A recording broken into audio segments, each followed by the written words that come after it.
in the lab, Twitch stream glowing, formulas flashing, minds wide, knowledge flowing, equations on the board, numbers never sleep, teaching math and physics while them haters count sheep. Actual education, tune in and get schooled, flipping textbooks, breaking all the rules, from Newton to Einstein, concepts elevate. Keep the stream, it's the key to our fate. Dr. Gold dropping gems, knowledge raining down. Actual education making scholars all around. Perpendicular minds, angles sharp as ice. Maths and physics, yeah, the future's real nice.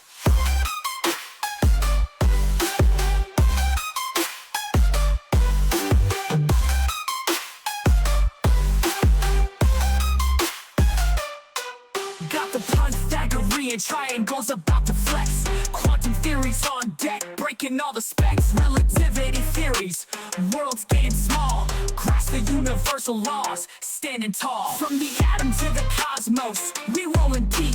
Grazing up the stars, no time to sleep. Black holes and supernovas, concepts we unfold.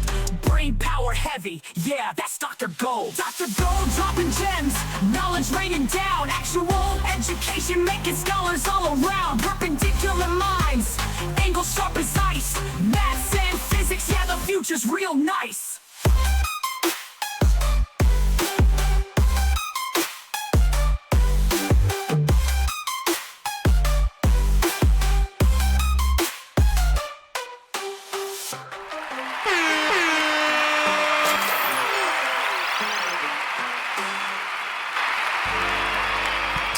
All right, what's up, everybody?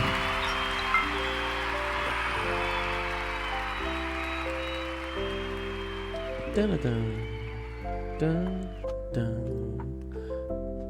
Office hours, Friday edition.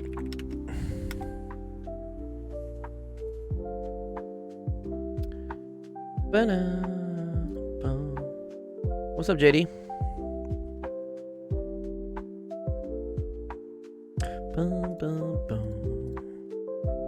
It's Friday. I don't usually stream on Fridays, but I had to miss Wednesday, I think, this week because I was DJing a physics conference. So I said I would do a bonus stage on Friday. What's up? What's up, Graham? It is Friday, dude. Good job. Hell yeah. Hell yeah, dude. It's Friday. It's Friday. It's just like Mr. 305. What an amazing Friday. What's, yeah, why I is got your my why is twisted your tea in my bag of chips? you got your twisted chilling tea and your bag of chips? Oh yeah. Damn it. We chilling tonight. Dude, twisted tea has too much sugar in it, dog. Oh, I love me some twisted though. Like they be No, hitting dude, that just shit'll, right. that Like, shit'll give you like such a hangover, dude, because it's too much sugar. Ugh, gross. It never gets me a hangover. It's because you're young. Wait till you're older. Yeah, That shit sucks. I guess I'm just built different, huh? I mean, I was built different Like too that. when I was younger, but yeah. Now I'm older. Now, Now you built. I'm fucking old, dog.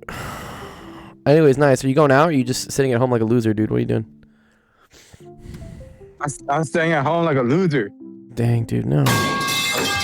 Bro, you ain't never gonna meet. What You're do you gonna. mean, no? You'll never meet anybody new sitting on the couch. Is what I say.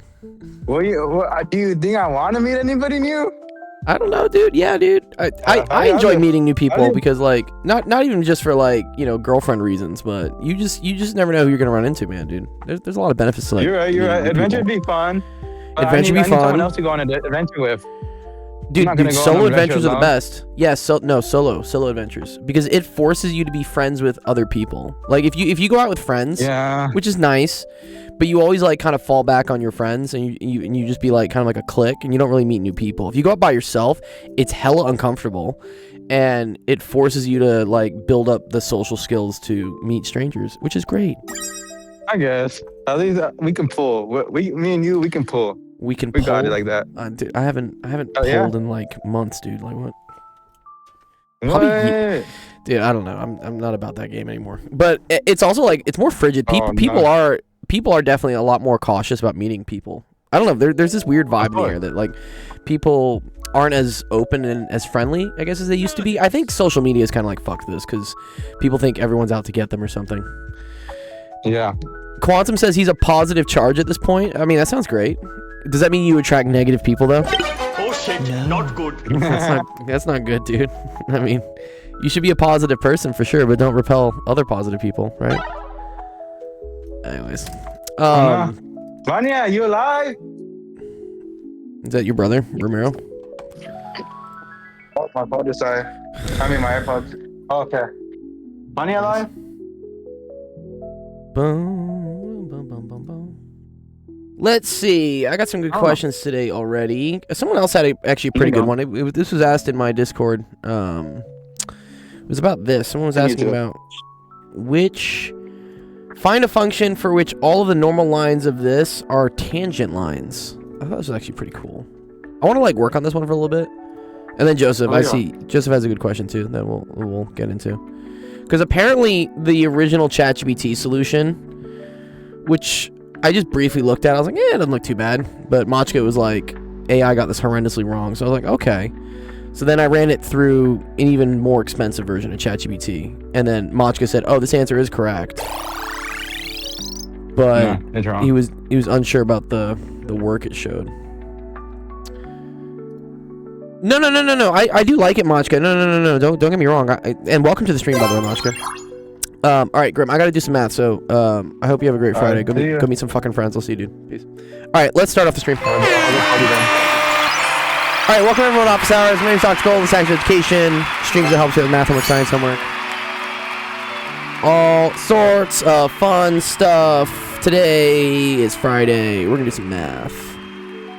I had a great time actually on Zach's stream earlier. Got second place in his game. It's called 16. If you guys aren't following Zach yet, you definitely should be. But he's another awesome math streamer. He did, where was it? E to the 2i pi. Do I have him here? There you go. E to the 2i pi. Yeah, Zach.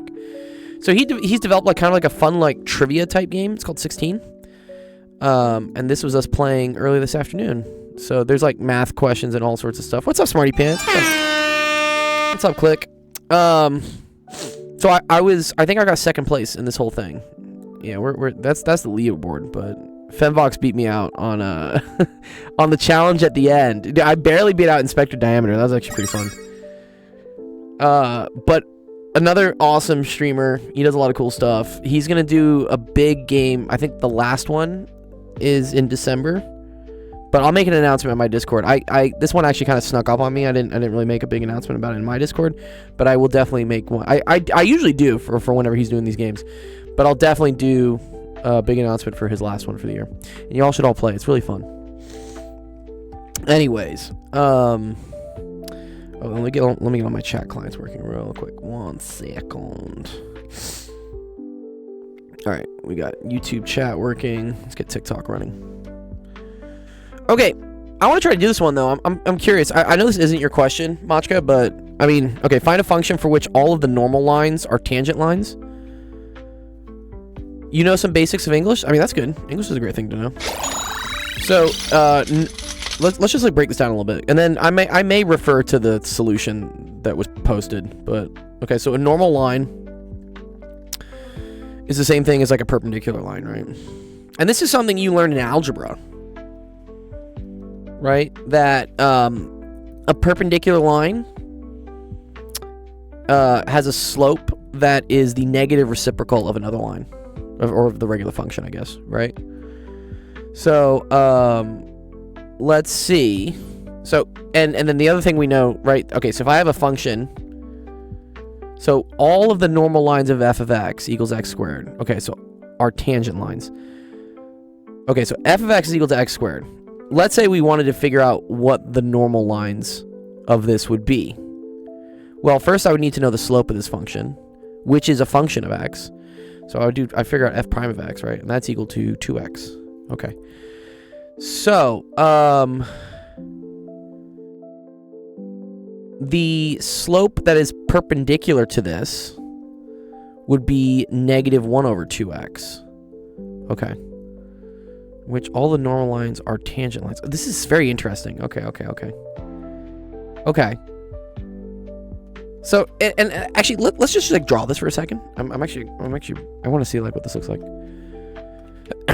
So, f of x is equal to x squared. Would look something like this.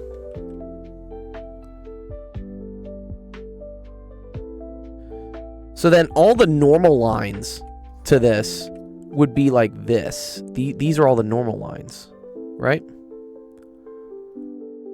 Because the normal lines point like perpendicular to what this is. I'm using Group World right now, Machka. So it's kind of like a whiteboard program. They're kind of old school. I've been using them for probably 15 years at this point.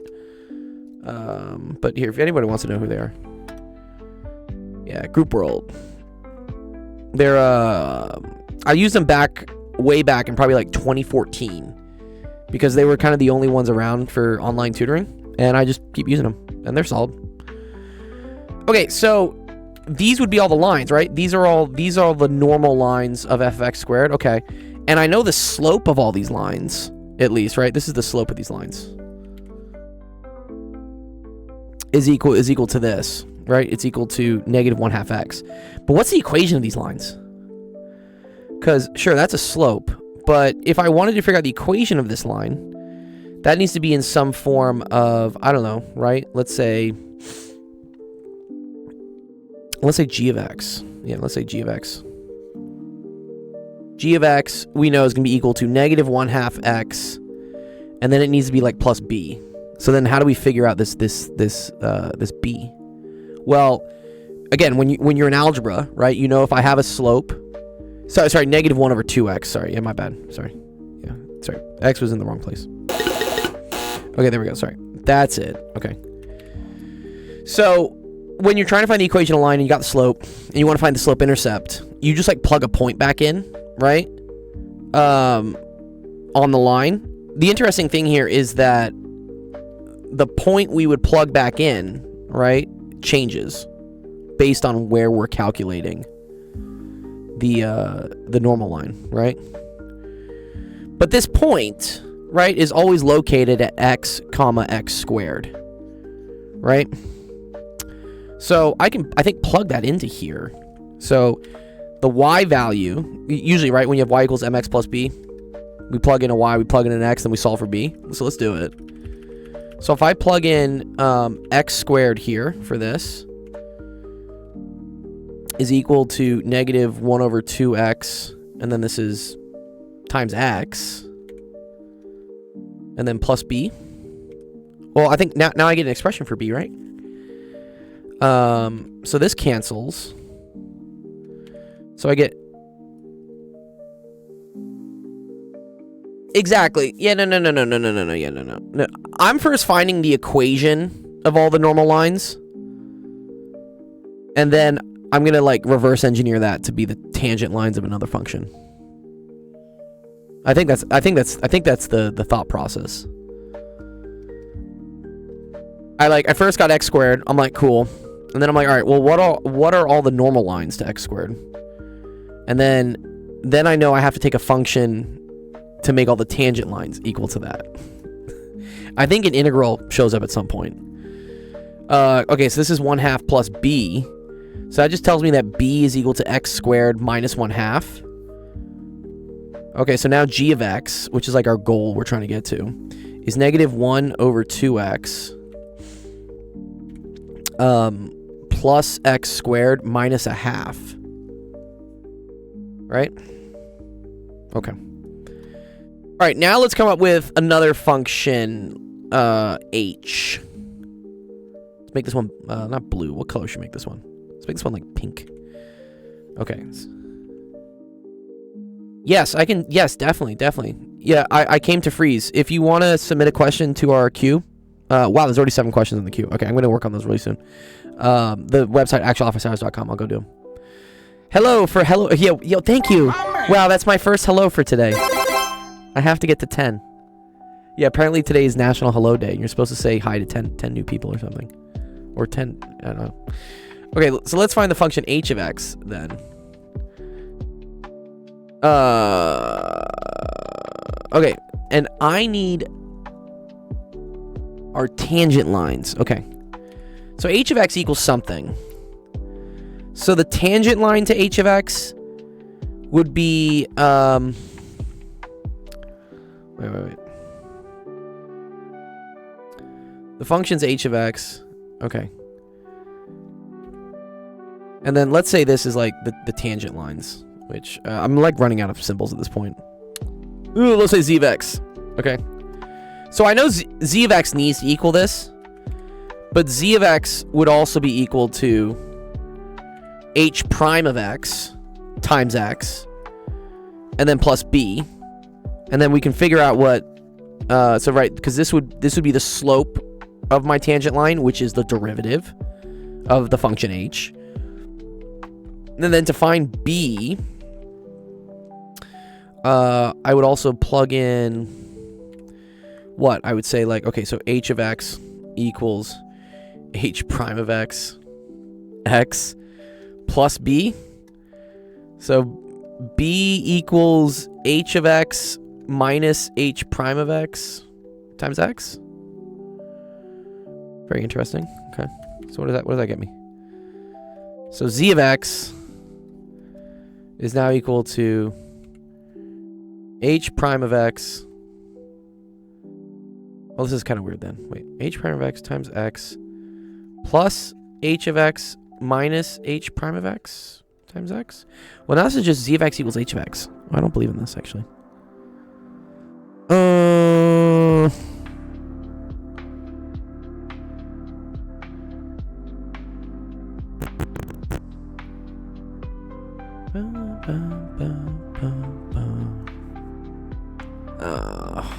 Where am I stuck?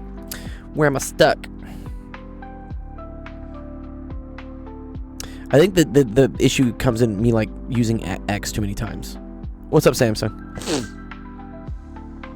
What did you find the slopes of the tangent lines to be? I found it to be h prime of x, which I guess I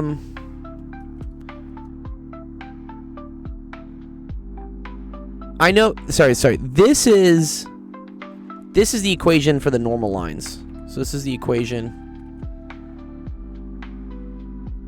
This is the equation of the normal lines. Oh, which is supposed to be the equation of the tangent lines of z. Yes.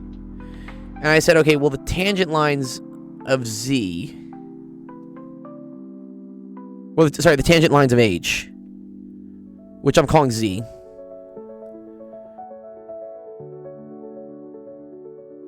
Yeah, but what about the b? This is where I'm curious about, because I need this is the equation of the normal lines, but I need this to be equal to the equation to the tangent lines of h.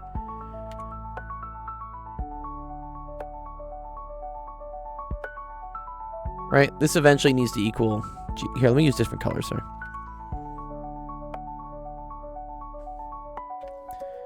So I was saying, let's say the function is h. The tangent lines of h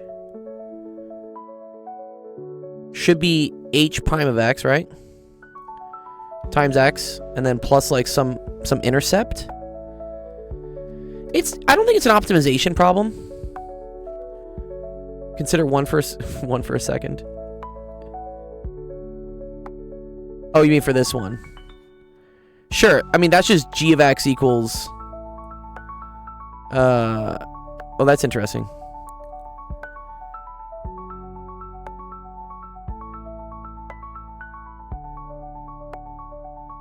Oh, I think I see what's happening.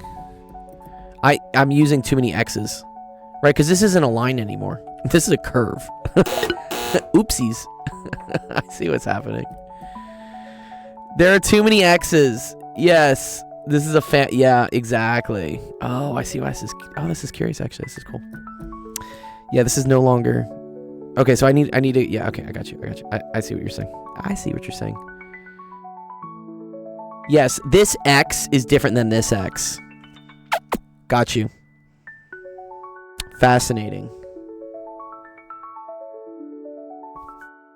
Right. Oh, wow.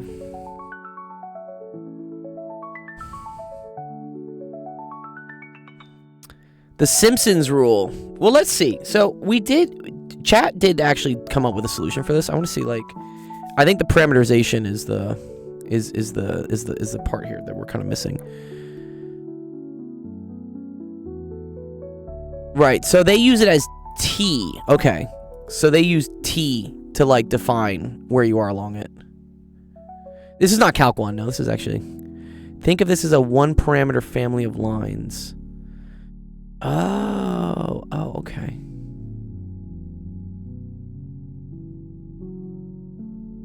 It's actually pretty cool. Wait, but what? Fix the latex. Fix the latex, please. Can't I see this?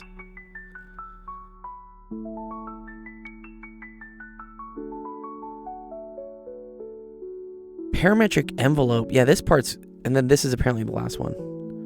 This is crazy, though. How do we get to this?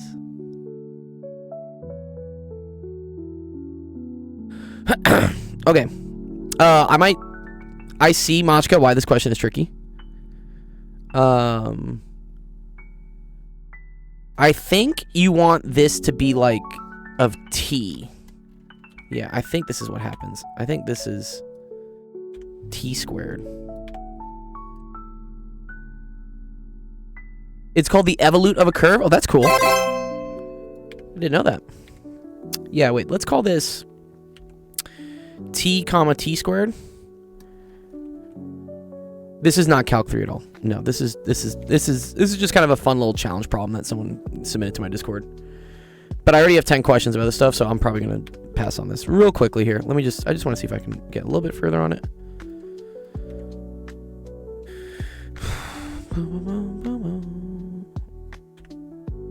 Yeah, okay, so now B would be equal to T squared minus 1 over 2x T then, right?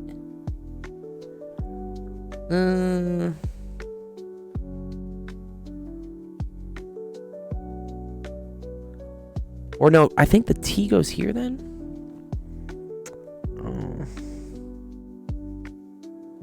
This is the interesting thing, because G is now a function of X and of, like, T, of, like, where you're at. I think maybe it becomes this. Let me see. I think I'm close. Yeah, so they said Y is equal to T squared. Okay, so this should be, this should be T squared.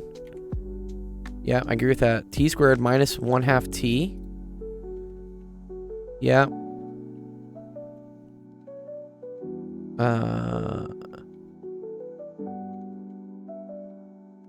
T squared, they have plus 1/2 T minus 1/2 X over 2T. Yes, okay, I think I see this. I think this should be T. This should be X.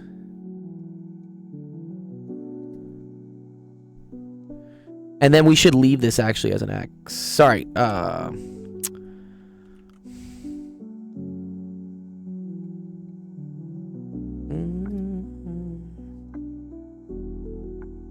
actually, I think I know what sorry. This is what I want. This is T. This is T. Then we do this.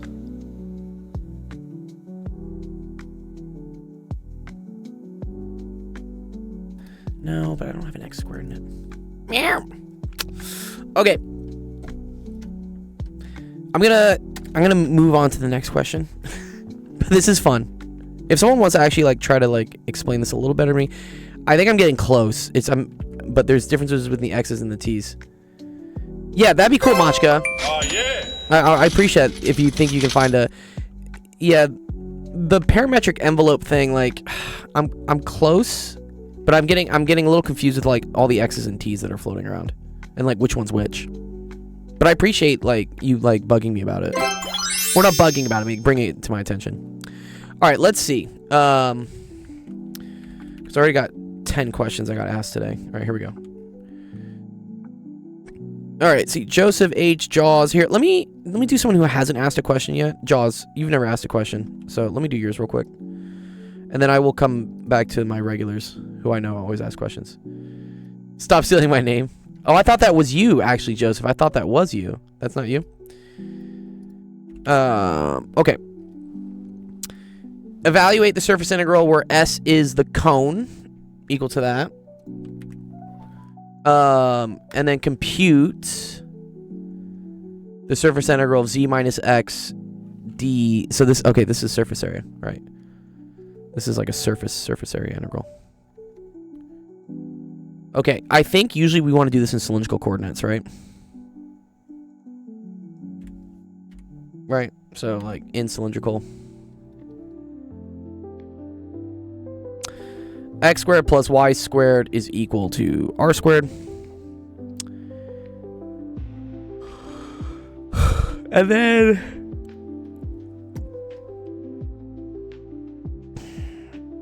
let me think about like what this cone looks like. It's always kind of fun to watch. So in this case, that means z is equal to r. Okay, have we done this before, Jeff? I'm pretty sure I've done this. Maybe I haven't done this part of it. I've definitely done like calculate the whatever the volume integral of the cone, but this is the cone, right? And so z is going to go from 0 to 1. So I mean that means r goes from 0 to 1 as well.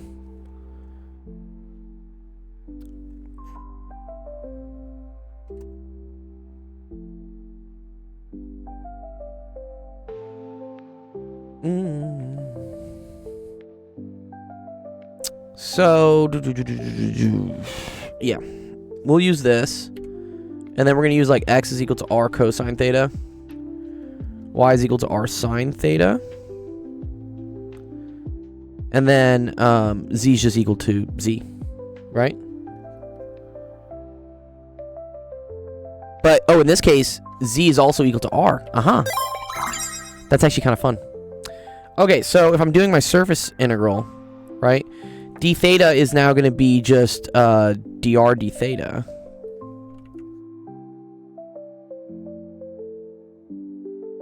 I see. And that means that, so dr is going to go from 0 to 1. D theta is going to go from 0 to 2 pi. But then we just need to like write out what this is. So in this case, z was equal to r. And then x is r cosine theta. Okay. But then isn't there's another r on my surface integral, right?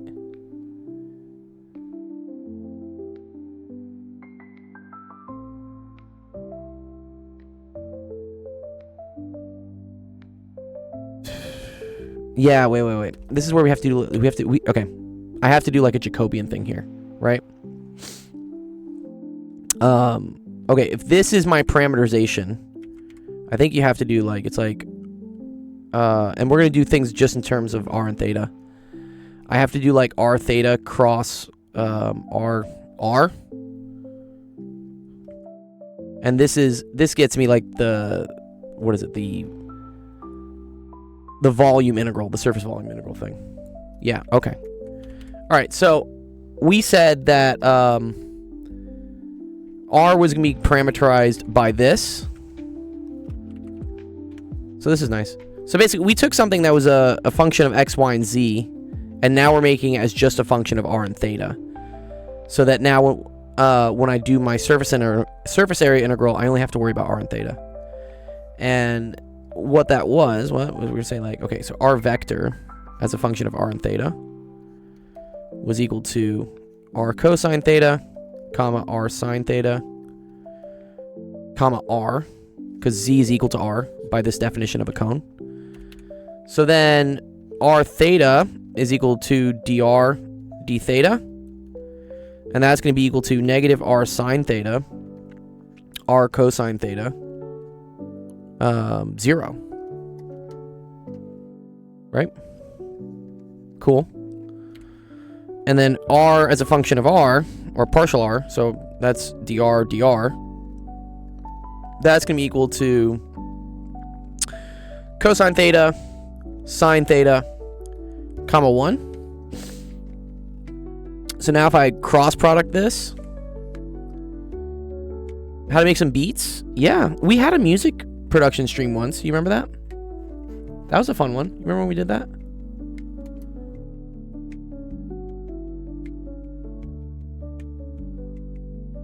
What's up, Legendary? Okay. So let's do r theta cross r. So that becomes this. So you have to do I, J, K, and then we're going to do this. So this is negative r sine theta, R cosine theta 0. I want to learn how to mix in bass with the drums and the vocals. Yeah. It's all about creating space in frequency. Music is math too, by the way. Yeah. So a lot of mixing in like music production comes down to knowing the frequency bands that your different elements are sitting at, and then carving out, they say, like space inside a song such that things don't clash. So for instance, you usually cut out all the low end on your vocals because you don't want it to compete with the kick or the bass. I mean, YouTube is great for learning. If you want like software to produce, Fruity Loops is the cheapest thing that people start out. Ableton is like the standard. I use Ableton. Yeah. Can you explain line integrals to me? If you submit a question over it, I'll go over it. But yeah, line integrals is just like integrating along a path. Regular integrals, you usually do like... I mean, they kind of are line integrals, right? But you're doing it strictly along the x-axis. I think what you may be thinking about is like path integrals too. So that's where like you're integrating some other like parametric function like as you go down a path. I don't know what Soundtrap is. I know the standards for music production is like FL Studio, Ableton, Logic, Reason, and Pro Tools.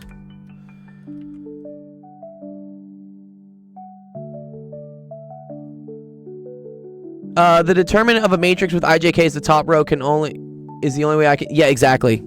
I mean, there are ways to notice like what components will be 0. So for instance, if you ever have like something with X hat crossed with something with Y hat, that's always going to get you something with Z hat. And then also like Y cross Z will always give you X hat. And then Z cross X will always give you Y hat. Okay, Henry says, I don't really understand the reparameterization aspect. Okay, that's fine. All right, so let's talk about this, right? So when you want to compute, like, so this is the surface area of something, which is usually equal to, like, dx dy, right? So, for instance, if I have... I'm trying to figure out something over the surface here. In like, let's just say in 2 dimensions, right? I look at stuff, this is Calc 3, over dx, I look at this over like dy.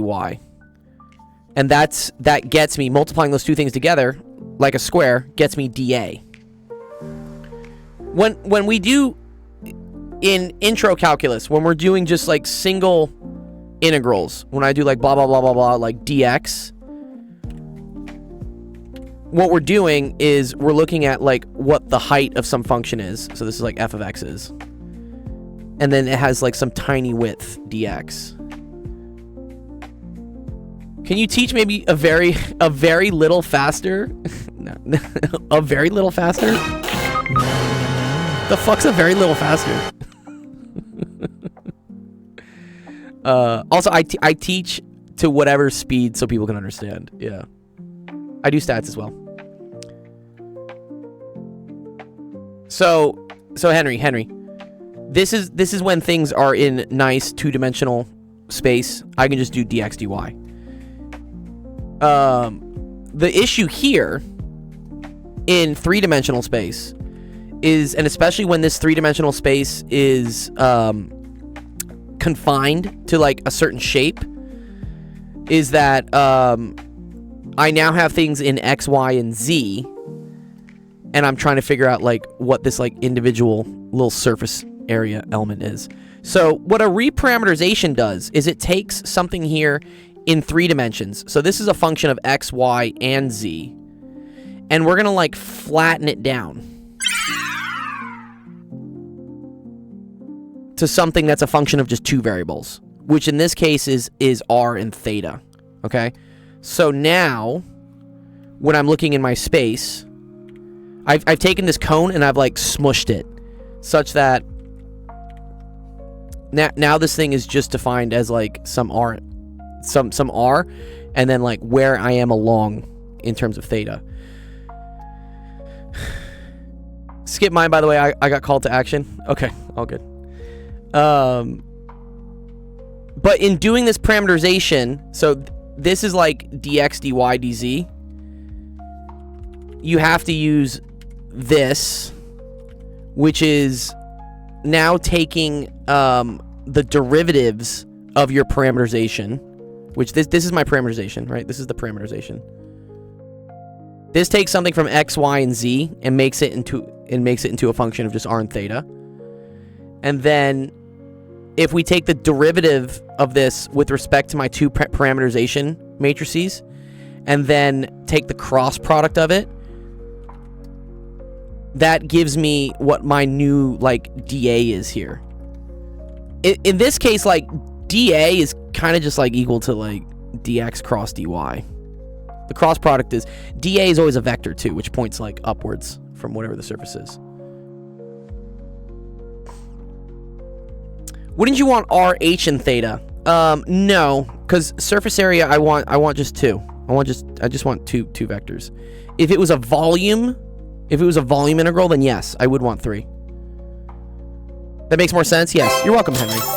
This is also why I sometimes go slowly when teaching, because I want to make sure people get it. Your teachers in your classes, yeah, they're restricted by time. They have to just teach. They have to teach quickly. They have to teach fast, because if they don't, they lose their job. I could give 2 fucks how long it takes for me to like do a question, because at the end of the day, this is my stream. So no one tells me like you have to do this in this certain amount of time. I do it in as much time as we need for someone to understand it, which Henry at least understands it a little bit more now. Yes, good. It is. Yes, exactly. It's a surface area question. So that's why we have to put it in terms of 2 variables. So visually what I think about is that you have a 3D shape and you're smushing it down to be like a 2D shape.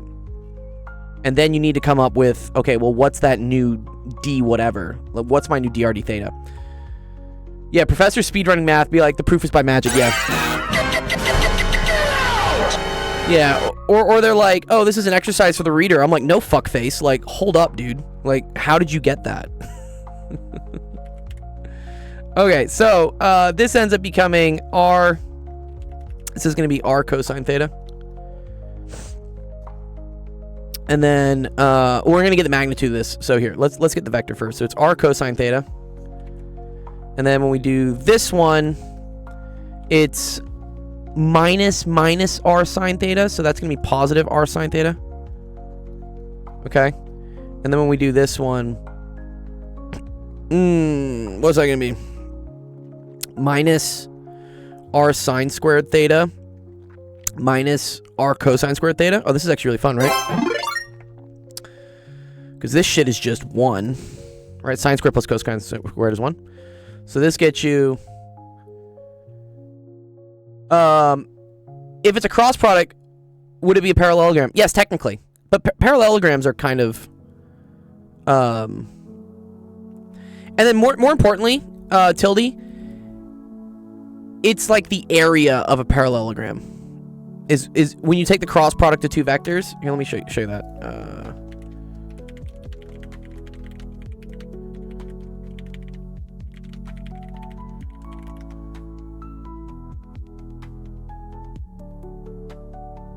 Yeah, so this is what happens. So when you have like A cross B, that gets you the area of the parallelogram. So when we're doing this like dr d theta thing, we're getting like what the area element is of that new dA. Yes, it is, exactly. Yes. Yeah, so yes, and that's what we're gonna do. So I'm first finding what r theta cross r dot r is, and that's this. So this is r cosine theta, r sine theta, and then this is just negative r. But now I want the magnitude of that, because that's now the area of this. And so that's going to be r squared cosine squared theta plus r squared sine squared theta, and then plus r squared, I guess.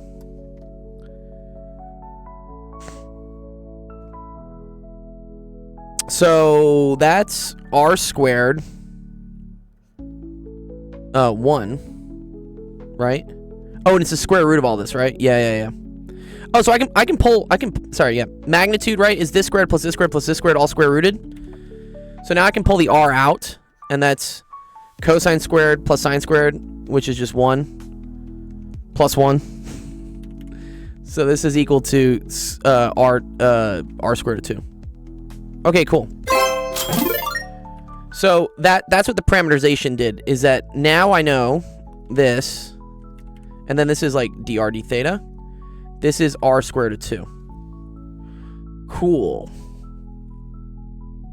So that's our new surface area integral. If it was just a straight circle, right? Let's say it wasn't like a cone. Let's say it was a flattened 2D cone. This would have just been r dr d theta, right? Okay, so now we have this. And I think we're just doing integrals at this point, maybe. Now I can go fast. Yes, so the limits of the integral. So I have to think to myself, okay, what are the limits on r? Well, remember that x squared plus y squared was r squared, so this was z is equal to r, but z is restricted from 0 to 1. So that means r is also restricted from 0 to 1. That's the Jacobian. Yes, Shorshauer. Yep, exactly. Good job. And then theta is almost always just going to be 0. It's almost always just going to be like 0 to 2 pi. Just because things are symmetric about whatever the z-axis. And so you have to rotate all the way around. Yeah. This is almost always going to be 0 to 2 pi. Okay, so whatever. I got a square root of 2. I got a 0 to 2 pi. I have a 0 to 1. But now the r needs to multiply by both things here. So I get r squared minus r squared cosine theta. And then this is dr d theta. Okay, so if we do the dr integral, that's going to give me r to the third minus r to the third. And then that's a 1 and a 0. Yes, I love rate law. Chemistry stuff is great. And actually, JC would love if I did some chemistry. So please submit a chemistry question. R to the third over 3 minus R to the third over 3 cosine theta. And then that's evaluated from 0 to 1 because that was my dr. So the 0 is just going to go away. So I can replace this all as 1s. So this is 0 to 2 pi. And then here, let's pull the 3 out as well. And that's 1 minus cosine theta. D theta.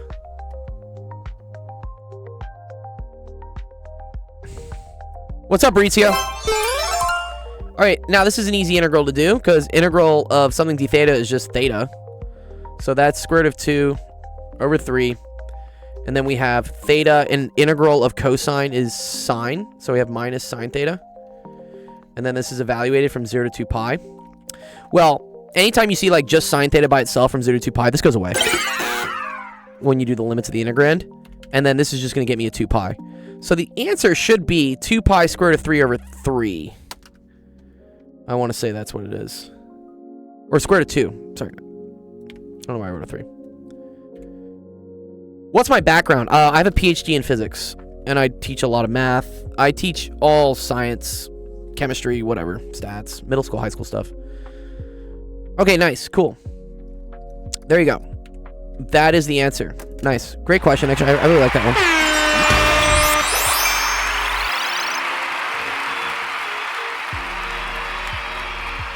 What kind of math is this?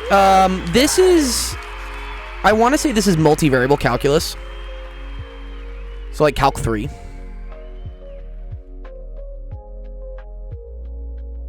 Alright, nice. Okay, that was Jaws' question. We got a lot of questions today, actually. It's kind of cool. Let me pull it up. Can I do Calc 4? What's Calc 4? What is Calc 4, dude? What? Dun, dun. Good evening, Dr. Gold. Yeah, what's up, Mathematic Fanatic? My dude Waldo, bro. What's going on, dude? We just did a fun little parameterization question here.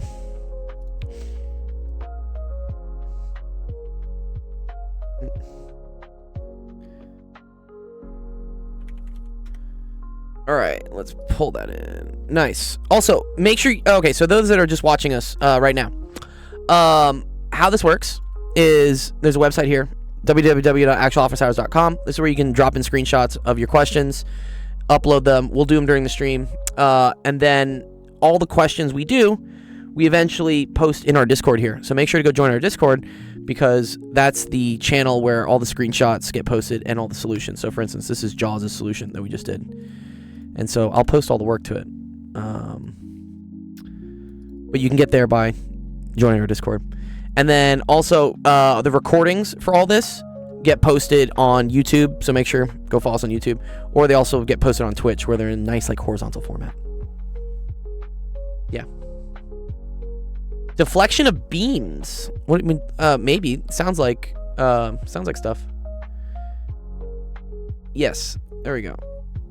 We do have a lot of questions. Yes. So here's the other thing. If I don't get to all the questions, I honestly, I will probably... Here, I'm gonna give you guys more time anyways. I wanted to go out tonight, but alright. I'll push it another 30 at least. I'll make the timer longer for you guys. If we don't get to all the questions today, they still get posted in our Discord. And then what happens is we have another awesome set of actual educators who will go through in their spare time and just like solve them. Or they'll do it on their own stream. Or Zach will be streaming as well tomorrow morning doing math. And so make sure if you go to the streaming schedule here, you can go see all the other people who stream and when they stream. And so Zach has a stream tomorrow morning, and he can help out with math questions too. Doing the Lord's work, yes. Teach us derivatives. Please, Angel, I'm there with you. Yes, I've never done anything like that. Where would you recommend starting out for someone who's been out of math for like 7 years? Join our Discord, because I'm about to launch a free like remedial math course thing. So if you go to our website, Actual Education, this is not live yet. It's going to be live in the next day or two. But I have, I call it like a math boot camp. And it's going to be a free course you can run through that teaches all the basics of like getting back into math. I used it while I was teaching at UCLA as the first week of classes for my physics lectures, because I needed students to know some basic math stuff like exponents, fractions, like slopes, so that they could do physics. And so it's the same course I ran them through. We're going to make it available for everybody else, free. Kudu's being nice, they're hosting it for free. And that's a way for you to like kind of like get your skills back up to par on things. So, yeah. Stochastic processes, maybe. If I don't, I already know people who do. I do know people who do, so. Alright, let's see. What else is... Alright, so let me go through some questions. Engineering degrees are great if you're trying to be an engineer. Don't get a PhD in engineering unless you're trying to teach. This is more Jacobian stuff. H has one. Let me do some physics. Let me do H's. Joseph, are you here? You submitted yours like earlier. This just seems like it might be hard. I'm debating if I want to do this one. Do we think this one is like tricky to do? Let me do some physics real quick. I'm gonna do H's. H has a physics question, and then I'll maybe take a look at that. Oh, do you know where you can learn them? I mean, you guys have the internet. You also have like ChatGPT. Chat is actually really good at teaching. It's probably gonna put a lot of like mediocre teachers out of a job. Like, and I say that with like love, because you know teachers need to like give more of a shit. Like some teachers like don't really give a fuck when they're teaching, and I think that's gonna get replaced by AI. But I think what will shine are the people who actually care about teaching, because that can't be replaced by AI. What's up, Hummer? It's Friday. What's up, Zach? Yes, shout out to Zach. He's another awesome math streamer, which I got second place in his game today. FemFox beat me. I should have wagered 5 questions. I think I would have gotten close. If I'd wagered everything, but I also wanted to get on your leaderboard, so I was safe today. Yeah, I agree, Hummer. Yeah, it's a little sycophantic. But the best way to figure out if you know something is try to do questions. Like try to do this. Okay, in about 5 billion years, the sun will evolve to a red giant. Assume that its surface temperature will decrease to about half its present value, while its present radius will increase Calculate the ratio of the total power emitted by the sun to its present power. That's cool. So this is black body radiation, no? He is the answer key. Black body radiation. I think the only reason I had a chance against Femvox today was that he got timed out for typing the answer too many times. Where's the equation I want? It's something like t to the 4th. Is it called Wien's law? No. Fuck. Ah. Uh-huh. It's similar to this.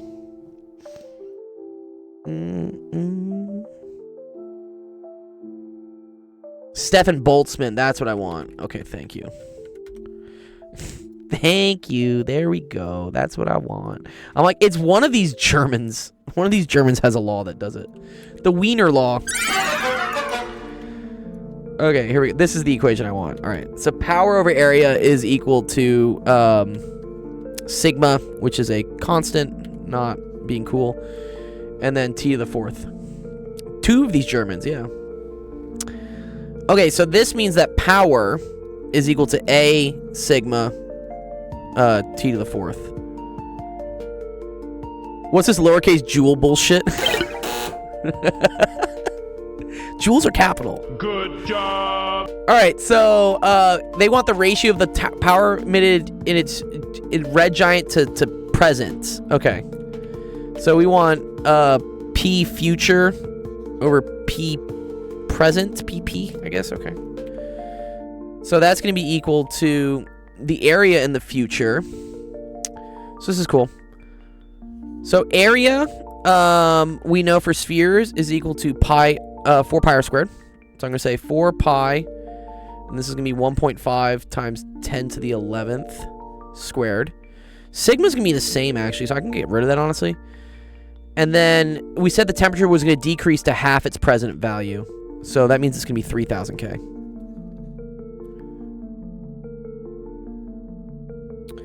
And then we need to divide this. Do I have an intuition of why it's t to the 4th? I don't, actually. I think it has to do with, again, with the other laws I was trying to talk about, Wien's law and stuff. It probably has something to do with, like, E is equal to HF, which is, like, HC over lambda. But then lambda is, like, related to, like, this weird-ass curve, which is something as a function of t. And I think that's eventually where you get t to the 4th. Yeah, you don't really see a lot of t to the 4th. You don't. Yeah, I'd have to ask one of my, like, astrophysics people probably knows it more than I do. Okay, and then this is 7 times 10 to the 8th. This would be in a physics class. It could be in a undergrad physics class. This is 6,000. Because it's not too complicated. They're kind of like just dipping their toes into black body radiation. So maybe like physics 2 or physics 3. All right, 4 pi's cancel. Sigmas cancel. This is just going to be 1/2, which is nice. So then you get this 10 to the 11 over 7 times 10 to the 8th squared times 1/2, and then we got a needs. Looks like foreign scripture. Yeah, some of the stuff can start looking like Chinese for sure. Technically, it's Arabic numerals. All right, pull up the calc. What do we got? All right, so 1.5 e to the 11th divided by 7 e to the 8th. Thank you. It's 1/2 to the 4th. Thank you. I fucked that up. Yeah, thank you. Okay, so that's that squared. So yeah, good catch, by the way. Sorry. This is this to the 4th. Very good catch, by the way. So that's 1/2 to the 4th. So 1/2 to the 4th is 16? 1/16th, right? Okay, so divide that by 16. Okay, so we get 2,869.9.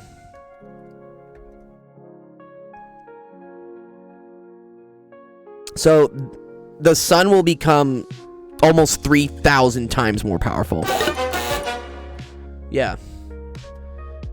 Nice, cool. There you go. Nice, good answer there. Good question, H. Appreciate it. Good job. Redon says, I have an electrical engineering test on Monday. How cooked am I? Depends what the test's on. And it is Friday. You still got Saturday and Sunday to study. It's H's question. Hidden gem of a channel. Thanks, Kenny, dude. I like to think we're gems. You're all gems. Alright, cool.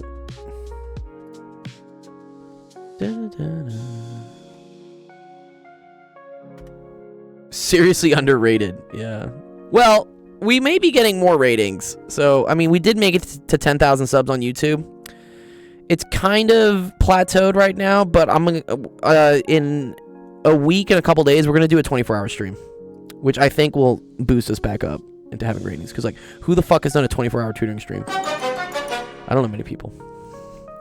Zach, I do need to talk to you about that. I will do it. It's on my list of things.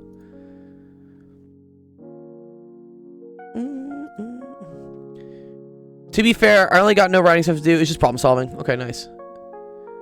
Yes, dude. JC, if you wanna post that in the good grades thing that you pass your driving test, congrats, by the way. Passing your driving test in the UK is a lot harder than the US. The US, they're just like, oh great, you got like a fucking license. They don't really, we don't really test very hard. It's very difficult actually in the UK to get, especially like a motorcycle license. I think you have to have someone like follow you around for like hours. Okay, let's see. All circles in the diagram.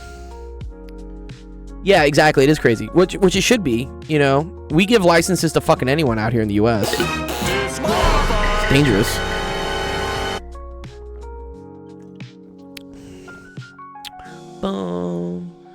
All circles are 5 units apart from each other. Find the gray area.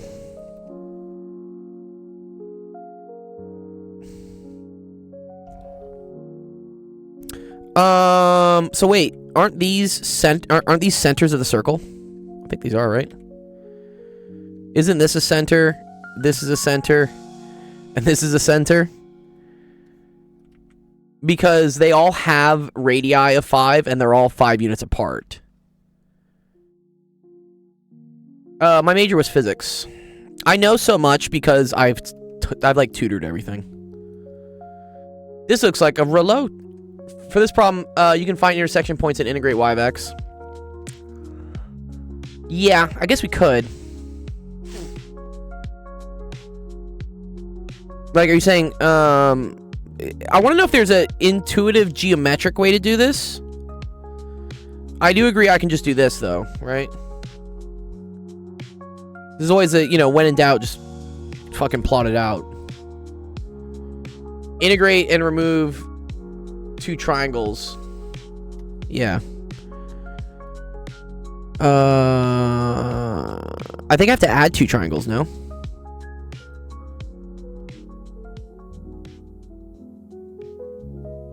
Because, yeah, here's what I'm going to do. I can get this. This is easy to get, right? This is pretty easy to get. But then I need to get this part.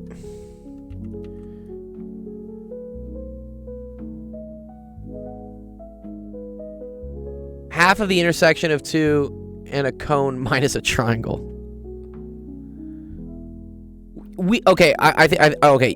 We have done this, right? So I do know what this area already is, right? We've done that question many times. And then I just have to subtract this out, is what we're saying? Or just add it. I have so many people with so many ideas. I think there's a lot of ways to do this one.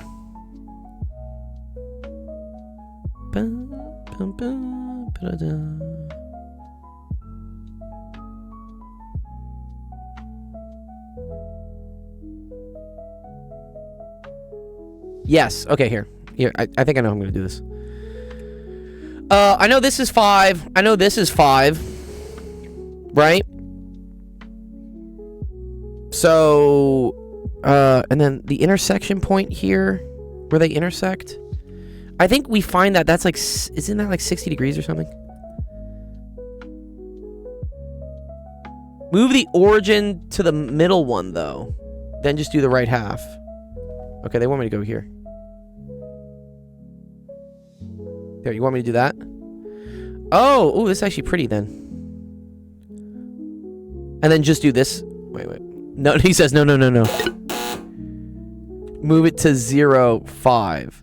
I meant this is 0, 5. Oh, so the middle dot is... Oh, I see. So you want this.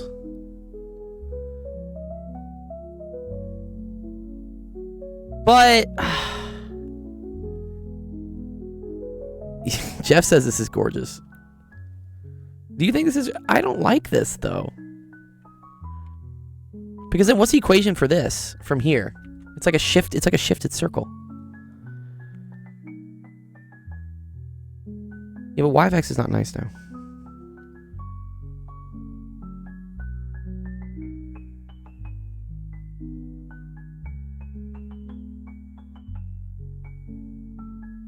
I do know that. Yeah. I have so many suggestions in chat. This is almost like analysis paralysis because there's so many different ways to do this question. Why am I complicating everything? It's because I have 3 different chats going off. That's why. Yes. Okay. Well, all right. We'll do Jeff's way. Jeff's way sounds kind of fun. So yeah, what? This would be 2.5 then, right? Located around. So if I want the equation of,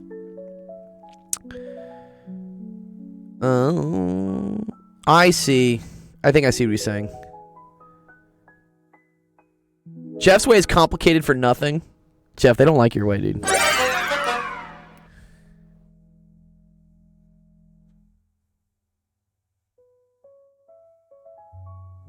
But I do no. I do like Jeff's way. I do. Here.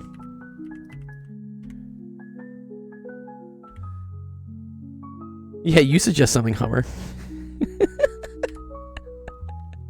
I think I see what Jeff's talking about. Like, okay, so like this is going to be for this triangle.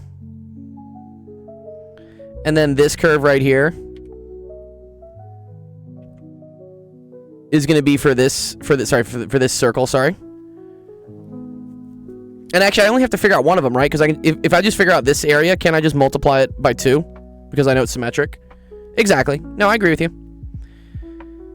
And then I'll need to do whatever this one is, right? For this circle. So yeah, so let's draw like what these triangles would be. Yeah, actually, I think I kind of like Jeff's way, honestly. It's kind of, there's a lot of ways to do this one. And again, I invite you guys to join my Discord. And if you have a way you want to show how to do it, please do. I'd love to see it. Okay. So for this circle, this is a circle that is just shifted to the left in x by 2.5 or 5 halves. So that would be x plus 5 halves squared plus y squared is equal to, and the radius is 5, so 25. Okay? So this means that y is equal to the square root of 25 minus x plus 5 halves squared. And it's plus or minus, but I only care about the plus root, right?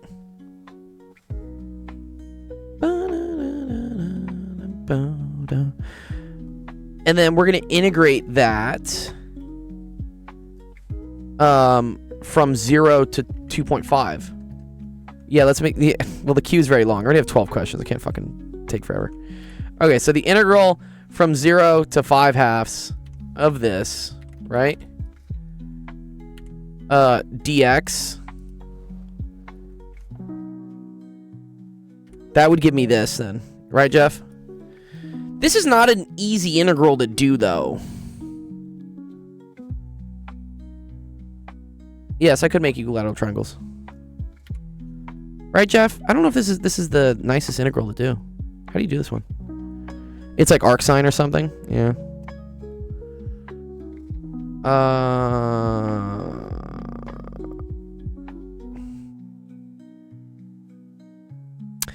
I could use polar. Yes, that's another way, Jamie. Let's see if this works. Sorry, what is it for arcsine? Integral thingy. That's 1 over the square root of 1 minus, though.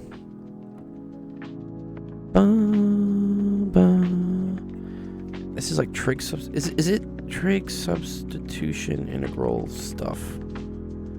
Yeah, here you go. No, I still think it's arcsine. Yeah, I'm gonna use trig substitution, Jamie. I'm definitely gonna do it. I have to do like trig substitution and use substitution though. Right? Because anytime we see square root of a squared minus x squared, use this substitution.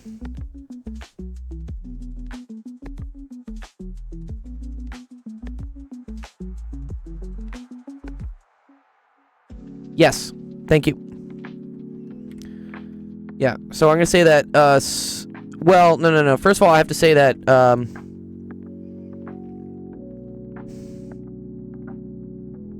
You can do it. I thank you guys. I trust. Your encouragement only makes me stronger or something. Okay. Yes. Got it. Okay. I need that to become...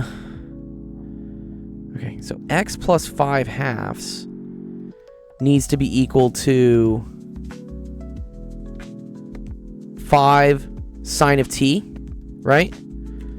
So then x is equal to 5 sine of t minus 5 halves. So then when then dx is just equal to 5 cosine of t, right? So now when I plug that in, don't worry about the bounds for now. I get the square root of 25 minus, so this goes in for x, so the minus 5 halves kills off the 5 halves. And then I'm just left with 5 sine t squared, so then that's minus 25 sine squared t. And then my dx is now, right, so if that x is, that's a dx is 5 cosine t dt. This is 5 cosine t dt. This becomes pulling a 5 out.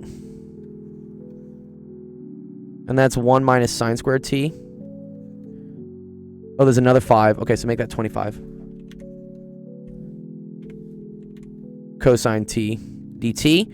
But then 1 minus sine squared is cosine squared. But then the square root of cosine squared is cosine. So this is cosine squared t dt. Okay, now I need this integral though. This is, oh, man, what's the integral? I'm starting to think the triangles might have been a bit better.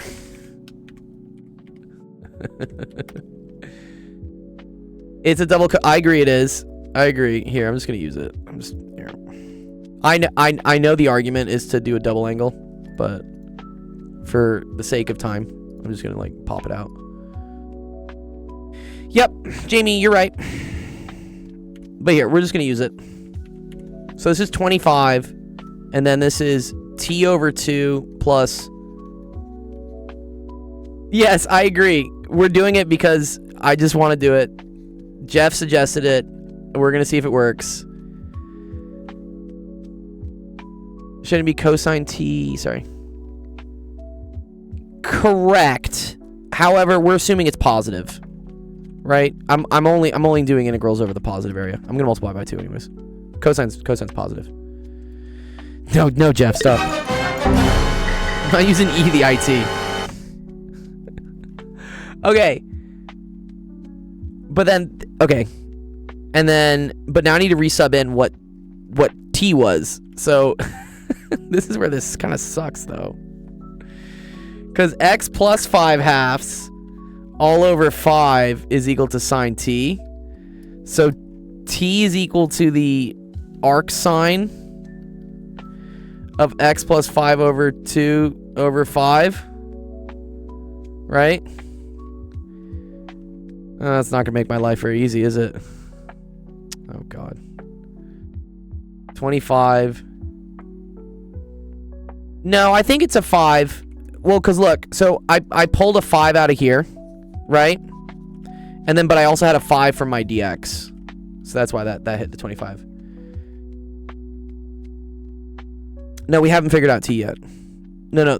This has nothing to do with the shape. This is strictly just trying to figure out the integral.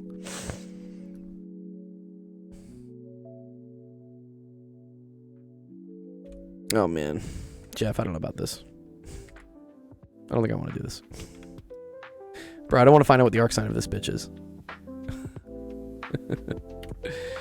Over 2 plus 1/4 sine of 2 times.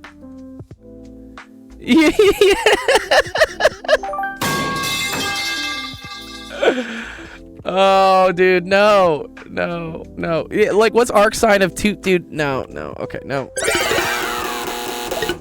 All right, I can't go down this path anymore, Jeff. I'm sorry.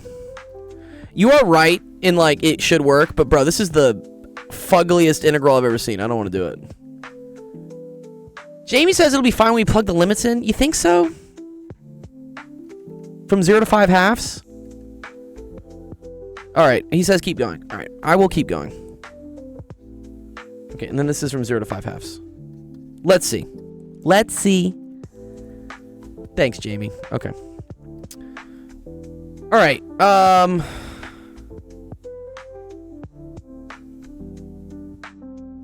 Yeah, okay. So let's do it. All right, so 25. This is going to be the arc sine of 5 halves plus 5 halves. It's 5 over 5. So arc sine of 1 over 2 plus 1/4. The sine of 2 times the arc sine of 1. Okay. And then minus 25 times the arc sine of 1/2 plus 1/4. It is actually kind of nice. Yeah, okay, fine. All right. We stuck with it. I stuck with it. Thank you, Jamie. I was about to give up on this. Okay. Arc sine of 1 is pi over 2. Okay. So we get 25 pi over 4 plus 1/4. But then the sine of pi over 2 times 2 is the sine of pi. Sine of pi is 0. So this is 0. Yes. Well, we usually we'll say this, Gavin, by the way, too. This is another way to write it. They'll just say arc sine. Okay. And then this is minus 25. Arc sine of 1/2 is pi over 6. Right? So this is pi over 12 then?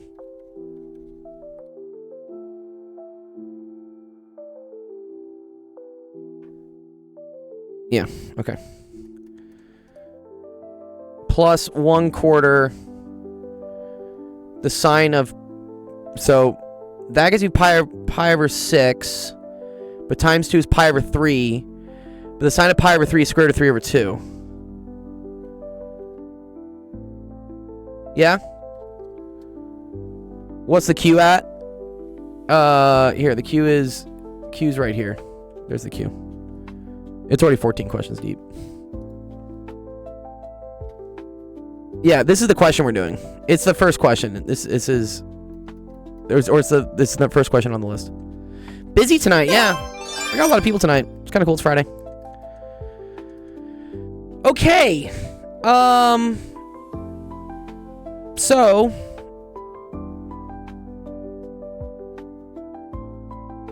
square root of 3 over 4? Sorry, where do we get square root of... Or 1/2 times the square root of 3 over 4. Oh, okay. Yes, that's another way to think of it. Okay, cool. Oh, I see, because you want to maybe combine these two things. Okay. Nice. Yeah, we're doing some math. Come, relax, enjoy the hors d'oeuvres. There's fresh lemonade in the back. All right, this is pi over 4 minus pi over 12 plus a quarter minus a quarter times square root of 3 over 2.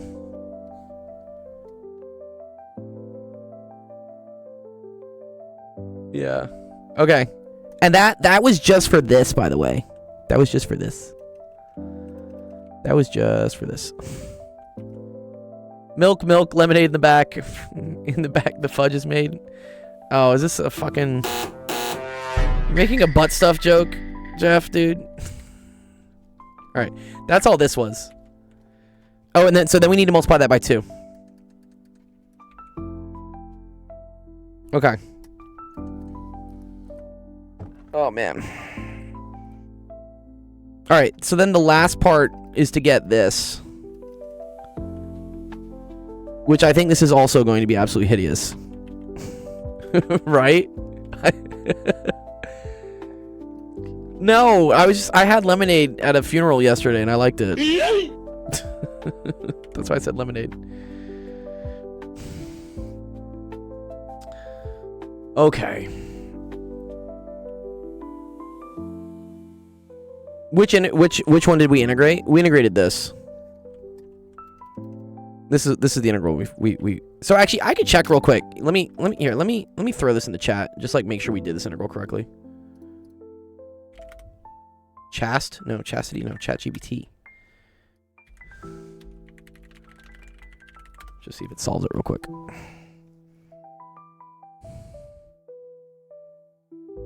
Oh, which circle it is? Oh, yeah. So we just figured out this. So we did this area here, which was for the purple circle.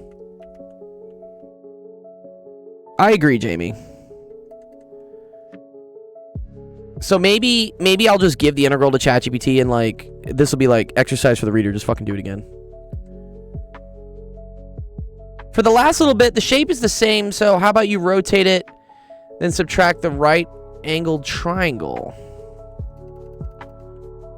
What is it right? What do you guys keep talking about like a right triangle? I know if eventually if I did this, right, that like I could do this area and then I subtract like the triangle from it to then get what this is. Is that what you guys are saying?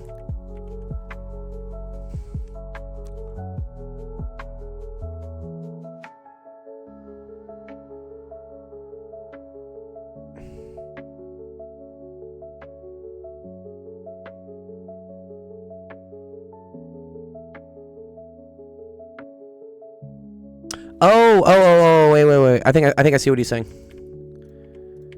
So sorry. I could get this pretty easily, right? And then you want me to just remove this part of the triangle? No. Rotate it so it fits the last bit, then form a triangle from the bottom 2 red points to that point. Rotate it so it fits the last bit.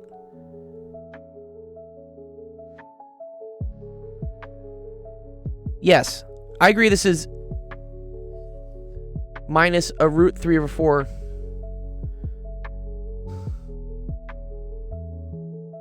Yeah, it's hard for me to like decipher all the text of like what people are saying. It's getting close. Do we know this is a 6th, by the way? How do we know this is a 6th? Oh, because this is an equilateral triangle, I guess, right? Yeah. Sure, mathematician.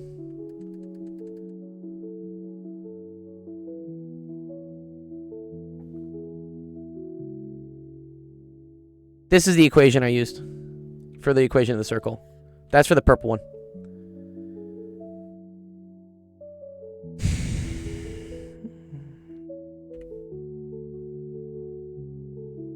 Oh.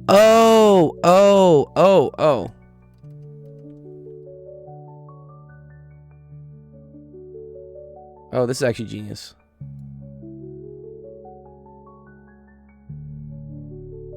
Uh-huh.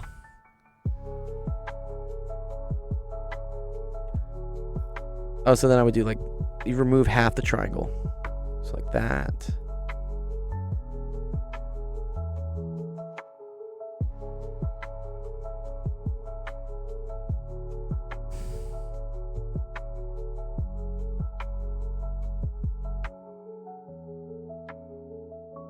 Yes, I agree. Okay.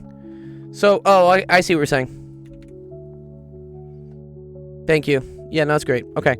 So, yeah, so this area here is a 6 of a triangle, right? So that's 1/6 times pi times 25.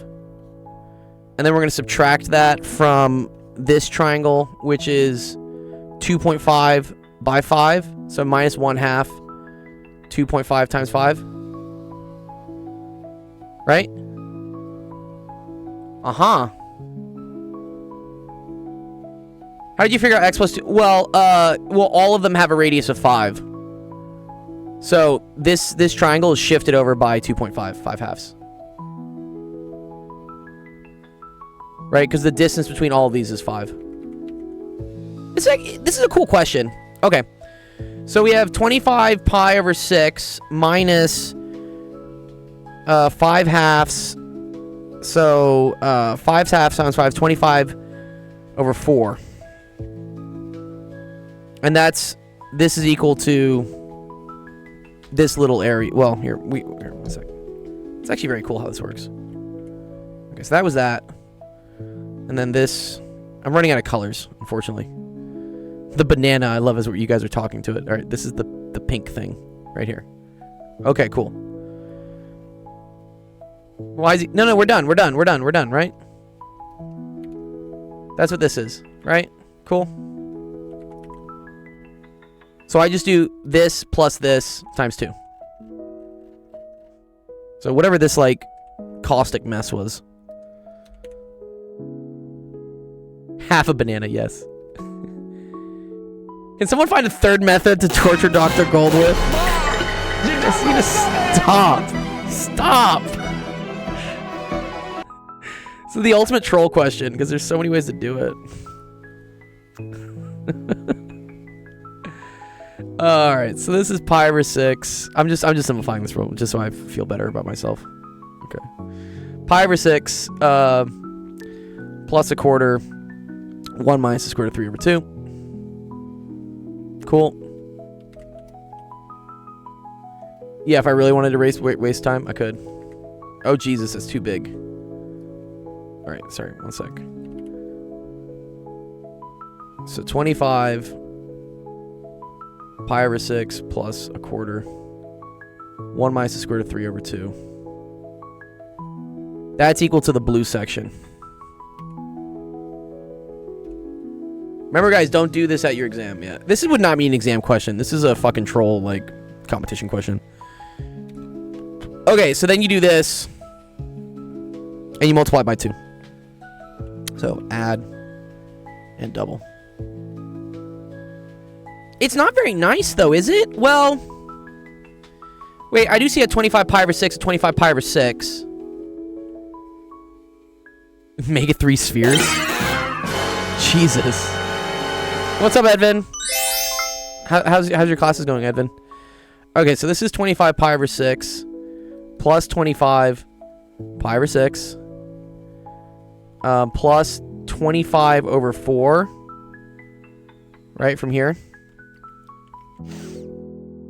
minus 25 over 4. That's actually kind of nice. Those are canceling. And then minus 25 square root of 3 over 2. Okay. So this is 25 pi over 3 minus 25 square root of 3 over 2. And then we're going to double it. So, what does that get me? 50 pi over 3 minus the square root of 3 over 2.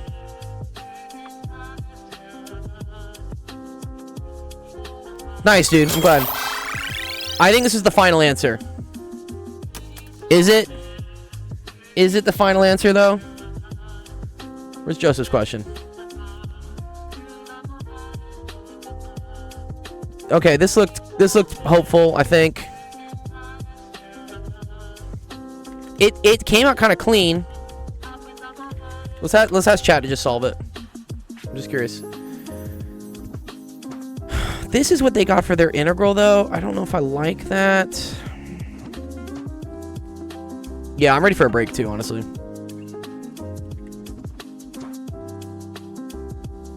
Let me see if that comes out to be the same. 25 over 24. Okay. So they're saying if I pull the 6 out... Oh, wait, what are they doing? I don't know if I'm going to get the same answers they got. 4 minus the square root of 3. Fuck. Okay, let's see. Okay, this is apparently the accepted solution. Dang. Okay. So I'm close. I'm off by a factor of a half somewhere. And then a third somewhere else.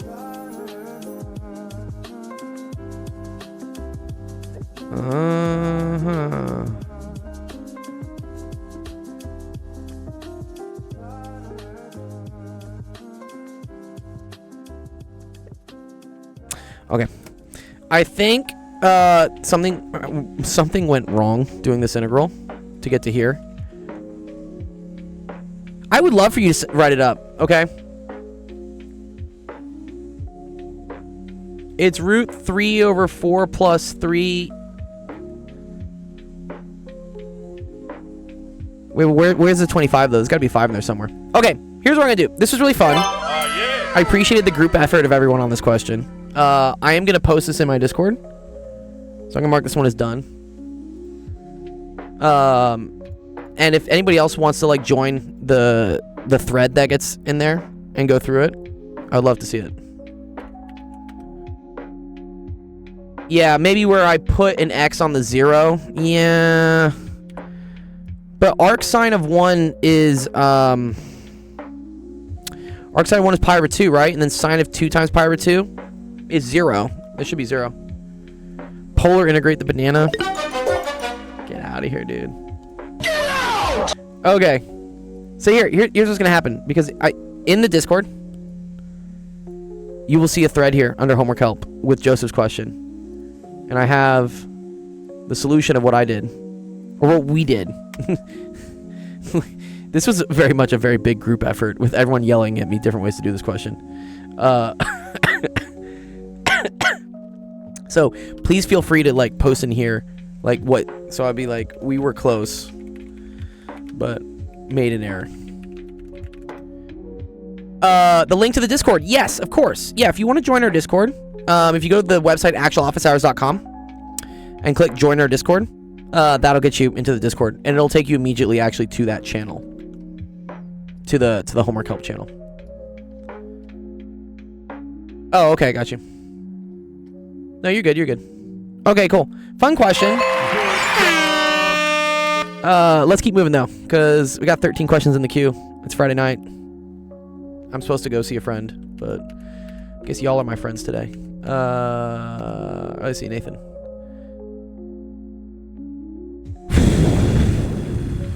Okay. Thank you, Jamie. Appreciate it, dude. Also, yeah, if you want to help out with these types of questions, please, please, please. We're always looking for volunteers and other like smart people who want to help make a difference in the world to students who don't have access to expensive tutors. So I would love for you to join our Discord and sign up as an assistant educator when you go through the whole onboarding process. And what we do is we periodically will promote people who are helpful and like look like they know their shit to be like a special role in our community, which we call the Actual Educators. And I kind of call upon those people anytime there's questions I can't really do. You'd love to help out? I'd love to have you, Jamie. Please. Join our Discord. You'll find there's a lot of really cool, smart people. A lot of students who ask a lot of questions. And we just, you know, we get through it. So I'd appreciate it, Jamie. All right. Consider the transformation x is equal to v e to the u and y equals v e to the minus u. Interesting. Determine the Jacobian determinant, sometimes written as dx. Determine that. Okay, great. What's up, Yay? You already know the answer?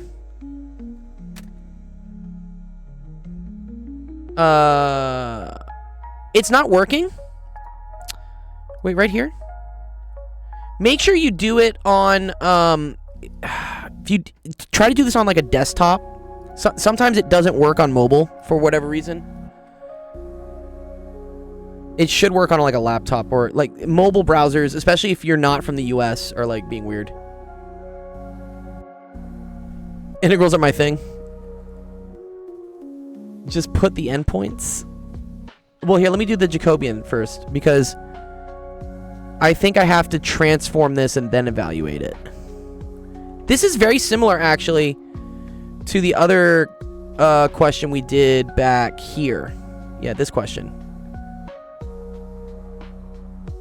Also, read on. Let me know if the Discord link still doesn't work. I can't post links in TikTok. It's super annoying. But maybe the link in my bio should maybe work too as well. I forget. Okay. Jacobian. I remember what the Jacobian is.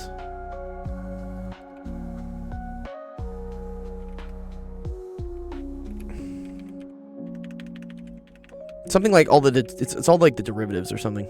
Yeah, this is what it is.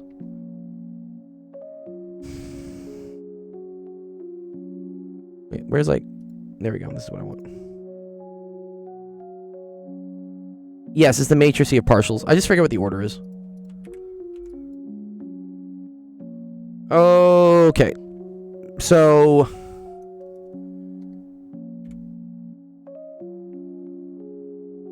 That's, dx du. Dx dv. And then it's dy du, dy dv.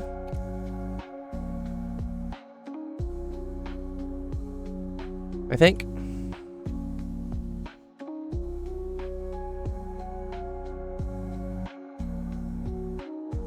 Again, this is very similar to what we did earlier. Oh, thanks for the diamond, Jerry. Oh, yeah. Larry.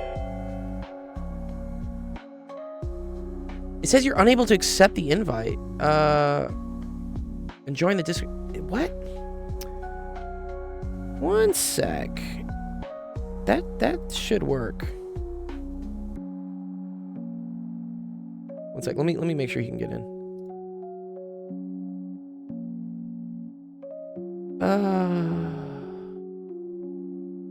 What's another way maybe to... Because we're a community server, so we're very... You can actually literally just look us up, I think. Let me think. Actual Discord... actual education...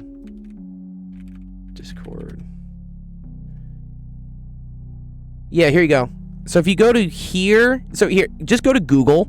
Type in Actual Education Discord. We are a public server. So I think if you click on any of these links... We're here under Discord servers, under discordservers.com, discord.com/server/education. I think if you just type in like actual, we should be like the first one that comes up. Actual education, maybe. No? What the fuck? Oh, man.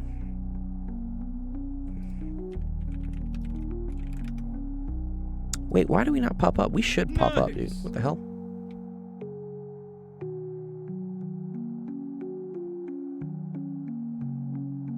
Here, that works. Yeah, all these invites should work. Just type in Actual Education Discord on Google. One of those invites should work. I'm curious why it's not working on yours, because we did have people just join today. Okay, one sec. Yeah. Let me know, Jamie, if you can get any of those to work. If not, we'll figure out something. I can send you a DM or something, maybe. Or I can like invite you manually by your Discord username. All right. All right, so let's get all the partials. X is equal to v e to the u. So dx du is just equal to v e to the u. Made it in, nice. Good job. Thanks, Jamie. Glad it worked. All right, dx dv is just equal to e to the u, right? Y was equal to v e to the minus u. So dy du. This is genuinely Japanese. No, it's just calculus. Dy du is equal to negative v e to the minus u. And dy dv is equal to e to the minus u. So when I plug those in, so this is cool. This is the matrix. We just did it, right? Or no, we didn't. No, it's backwards now. Fuck. All right, sorry. Or it's transposed, as I would say. V e to the u, negative v e to the minus u. No. E to the u. This is minus v e to the minus u. This is e to the minus u. Okay, so doing the determinant of that, you get v e to the u, e to the minus u. That's just going to be 1. Minus, so plus v e to the minus u, e to the u. Again, this is also just 1. So it's just equal to 2v. Yeah, this is like Calc 3. Okay, so part A, it's equal to 2v, I guess, yeah. Okay, suppose the region R in the xy plane is defined as the region, the uv plane given by that to that. Transform the integral into uv coordinates and evaluate. Exactly, yes. Yeah, and then, yeah, this is 2v, and then you're going to write, like, du dv for your integral. Yeah. So when we do the integral, this is, du dv, so part B here. And then dv is from 0 to 2. du is from 0 to 1. And then xy, right? Yeah, if I multiply those together, is just v squared. Nice. Right, isn't it v squared? Yeah. Sorry. So x times y is just equal to v squared e to the u. E to the minus u. This goes away. 1. So wait, it's 2v to the third. No?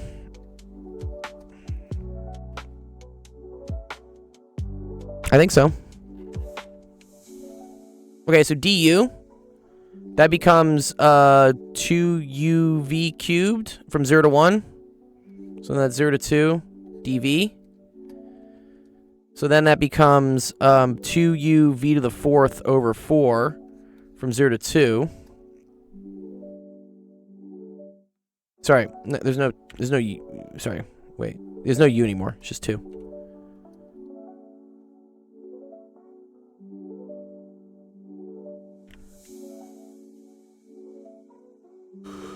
Okay, nice.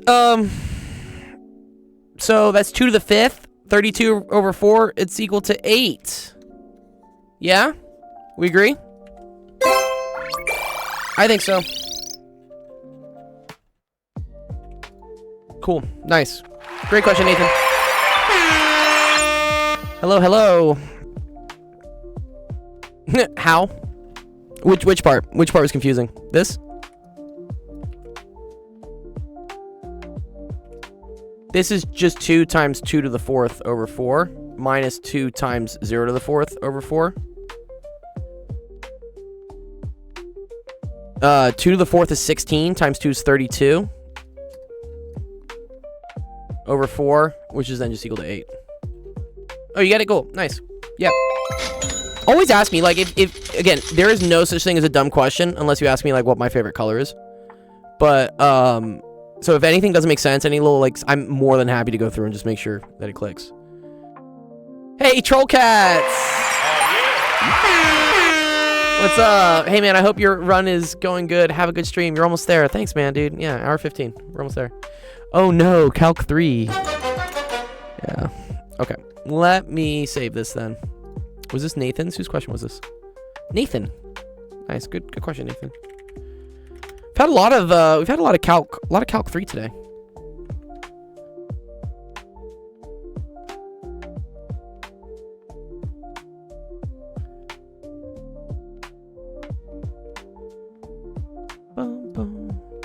Who's my favorite superhero? Ooh, good question. I should have a favorite superhero, shouldn't I? I think Batman's pretty fucking dope. Mainly because he like doesn't have superpowers. He's just like a super nerd. But he's also like, I mean, really rich. That kind of helps. I would say that the Christopher Nolan Batman movies are some of my favorite superhero films. So probably Batman. You need help with your homework? You came to the right place, bro.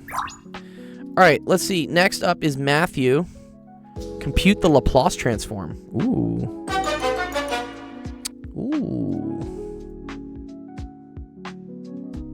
Batman is not a superhero. Metahuman.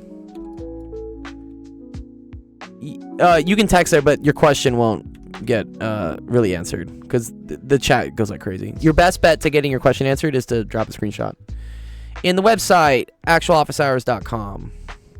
This is where it's at. All right, get the queue going. Batman is a grown-ass man in a costume. Hot take, dude. But he's a superhero, dude. Is he not? He's a DC super person. I feel like he is.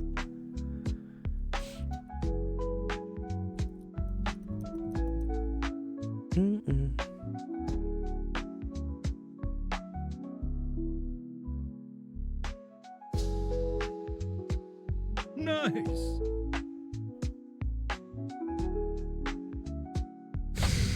Send nudes, Mahmudo. You done messed up, Aaron. Salute. What's up, back up? Thanks for the follow, by the way. Salut. Did I meet you yesterday at the French thing? French meetup? It's not that. Ooh, what is it, Mudo, then? Let me get the Laplace transform table. I need a table of Laplace transforms. D's. Oh, it's D's nuts? Oh, my God. Oh, man. Got him! Get out! You did get me. You got me. What's up, Alistair? You know my government name. Giovanni, how's it good? No one calls me Gio. Or Giovanni, only my family calls me Giovanni. Not even my girlfriend calls me Giovanni.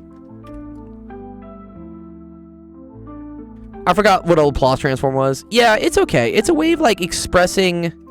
So this is cool. If you want to like draw like what this, we're basically family now. Are we, Alistair? What do you get me for Christmas, Alistair? So this is kind of a weird like piecewise function, right? So f of t is equal to 1 from, so let's say this is t and this is f of t. I'll just show you like why we use it. So I have to integrate that from 0 to 1. So from 1 it's equal to this, right? And then it's equal to t from 1 to 2, right? So that means it does like this. And then it's equal to t squared for anything greater than 2. So I don't know, it's like fucking going crazy. You're getting a rocket science chat GPT problem? Are you? Are you gonna do that to me? Don't do it to me, dude. Alistair, please. Huh? Be nice. Be nice, dude. Okay, so that's what we get, right? And then this is, we want to express this in Laplace place, right? Well, okay, Laplace transform. So big F of t. It's not exponential? Isn't it t squared? That's pretty exponential.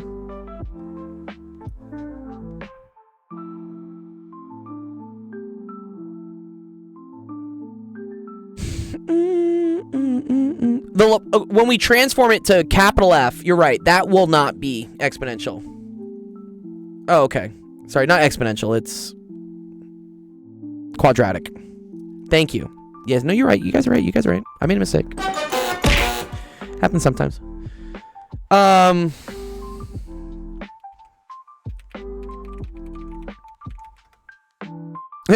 currently stuck on a Galerkin truncation of a 1D partial differential equation. You want to do it for me? I don't think so. Really don't. Really don't, man.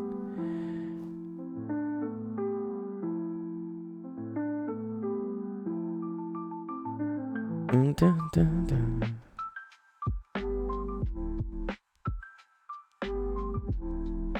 So, am I supposed to do the integrals, though, of this, maybe? Because there's something weird with the shift, right? I gotta do some weird shit with the shift. I'm pretty sure. Right, it's pretty easy for just for this one, for 1, okay? That's,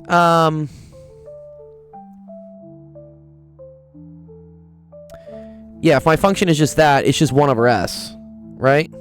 From 0 to 1? Yeah. What's the shift?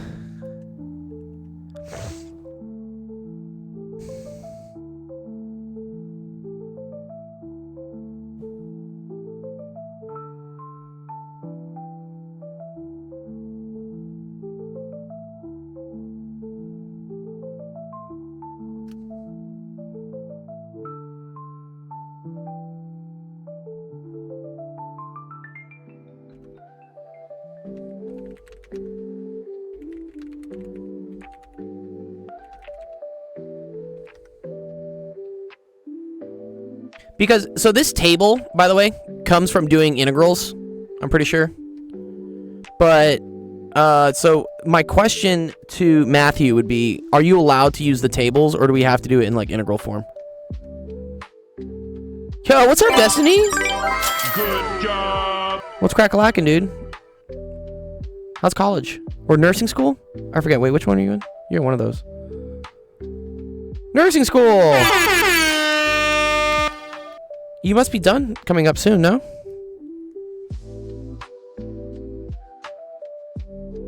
Yeah, it has been such a long time, dude. When do you graduate, Destiny? Sorry, I have Destiny in the chat here. 2028. Oh, we'll see. Oh, so this is your second year then? I remember talking to you when you were definitely in your first year, and that was like a year ago. Oh, okay. Third year. Oh, wow. Okay, cool. Yeah, never worry about like how long it takes, dude. My PhD took me 9 years. The important thing is to not give up. It's about the struggle is like kind of the half the fun of the journey, honestly.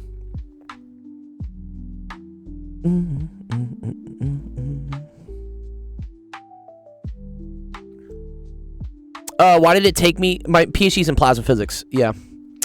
Why did it take me 9 years? My project got shifted. Like, it got switched. So, like, 4 years into my PhD, my project got switched.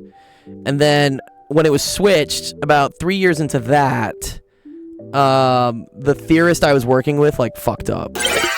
So then I had to go develop a theory to explain my results. So it was a couple, like, you know, hiccups, as we say.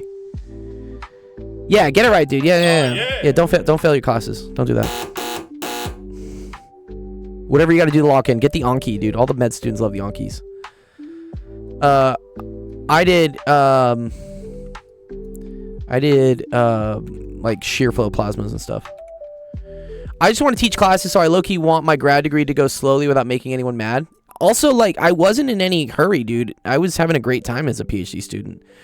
You get to travel. Like, no one, like, complains about you, like, taking time off. You're just like, well, okay, he's working on his PhD. Like, no one judges you. It's actually quite nice. I honestly, I didn't want to leave my PhD program because then I didn't have to answer the question of, like, what was I doing with my life? Because as long as you just tell people, like, you're working on your PhD, they're like... Nice, good job. Yeah, keep working on it. I'm like, okay, cool. If I just keep working on it, then like no one will like say what else are you doing? Good. Well, I'm glad, Destiny. Yeah, you figured out. Yeah, it's like calibrate, adjust, figure out what to do better next time and just keep trying. If it's not for lack of effort, then yeah, it's all part of the learning experience. Can you do a lesson on integrals? I don't really do lessons on this stream just because there's so many people asking questions. Zach does lessons. Zach's another great streamer. Make sure you go follow Zach. Zach's great. Yeah. It was fun, Jorgen. Like I didn't complain. Like I was having a great time. Towards like year 8 and year 9, I was kind of fucking over it. But that was also during COVID, so it's not like I could really go anywhere anyways. So I was like, okay, we'll just. They keep paying me, so I don't really want to leave. Why did I finish? I eventually came to the point where it was like I was done being a grad student, and I wanted my PhD, and I wanted to go do this. Like this was starting to really call to me to do education and stuff, and so I wanted to be relieved of you got to close the loops on things. The PhD thing was a huge like loop of my life. It was a nice chapter, but you got to close the chapter. I have been a physics professor. I'm 35. I have been a physics professor, actually, Destiny. I taught physics at UCLA in the spring quarter, and I taught it over the summer. And yes, because I have a PhD, that's why I can teach at UCLA. That's why I have done it. Nice. And yeah, if you need help with calc, Destiny, I got you, dude. We do a lot of calc here. I was not paid very much in my university. I think we got maybe like $35K a year, which is fucking trash. I mean, you did get healthcare at least. Healthcare is expensive. But also, I tutored a lot on the side, which is actually kind of how this developed. Is because I wasn't paid very much as a grad student, I had to do side work to also like fund my living experience. I mean, I guess if I just ate ramen and lived with like the barest of means, I could have done it, but I wanted to enjoy life, especially in your 20s. Like enjoy life. You only get that body like once. And so I picked up tutoring, and that's when people ask me like, how do you know how to teach all these things? It's because I fucking tutored everything. Anytime someone needed anything, I took it on. I didn't care if I didn't even really know it. I figured it out and then I taught it. Yeah.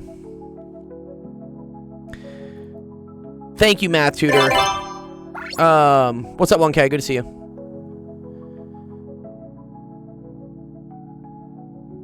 Yes. You want to come say something, Destiny? You can come say some stuff if you want. Here, I'll invite you up and come to the stage. Yes. What's up, dude? Hello. Oh my gosh, it has been so long. Oh wait, I haven't had someone. I haven't had someone like actually on my stream in like a while. There you are. What's up, Destiny, dude? There you go. Are you still in your college dorm? Is this still your college dorm? I am. Nah, it's different dorm, but awesome dorm. Hang on, wait. You can't really see me very well in the stream. I'm trying to hang on. There you go. Big room this time. I got my other room this time. My keyboard. Hey, the piano. You're doing music production, right? You do a little bit of music production? Yeah, a little bit. I'm working on a game for my buddy right now. I'm taking a little piano class. I'm working on his game, so we got a lot of stuff going on. Sick. Yeah. Always be involved in like as many like fun extracurriculars and clubs and whatever friendship building activities. Those are always awesome in college. Oh, for sure. Yeah. It's a very unique time in your life. A friend of mine from sorry, what? I said it's a very unique time in your life. Oh yeah, man, totally. I'm taking I'm not taking any nursing classes right now. I'm like behind here because they're making me take the class. Okay. So I'm taking a bunch of like public health courses and like history and stuff. That's cool. And that has been so much fun. It's what I like to call my business major semester. I can just kind of chill out for once. And I've just been like rock climbing like an animal. We've been fuck yeah. We've been driving out to Pennsylvania and just fucking climbing 100-foot cliffs. Me and this buddy of mine. It's been That's super dope. Yeah, to speak to things like burnout is definitely fucking real. So yeah, if you're doing exactly the right thing, because you've probably been on like go mode all the way like since high school, right? It's like go, and then eventually you're like, fuck, literally. Dude, I need a break. Yeah. So I'm glad you're getting that. It's like the first time I'm like slowing down in like 4 years. Yes. So it's a marathon, not a sprint. I was saying that actually to some girls last night I was out with. They kept taking tequila shots, and I was like, here, you need to drink water. I was like, it's a marathon, not a sprint. You're gonna be puking by midnight if you don't like drink some fucking water. So this is your drinking water semester. That's nice. Oh yeah, no, actually, it's funny because I just turned 21. Oh, nice. But I have not. No, I have this whole stockpile that I bought on my birthday that I've like barely touched, man.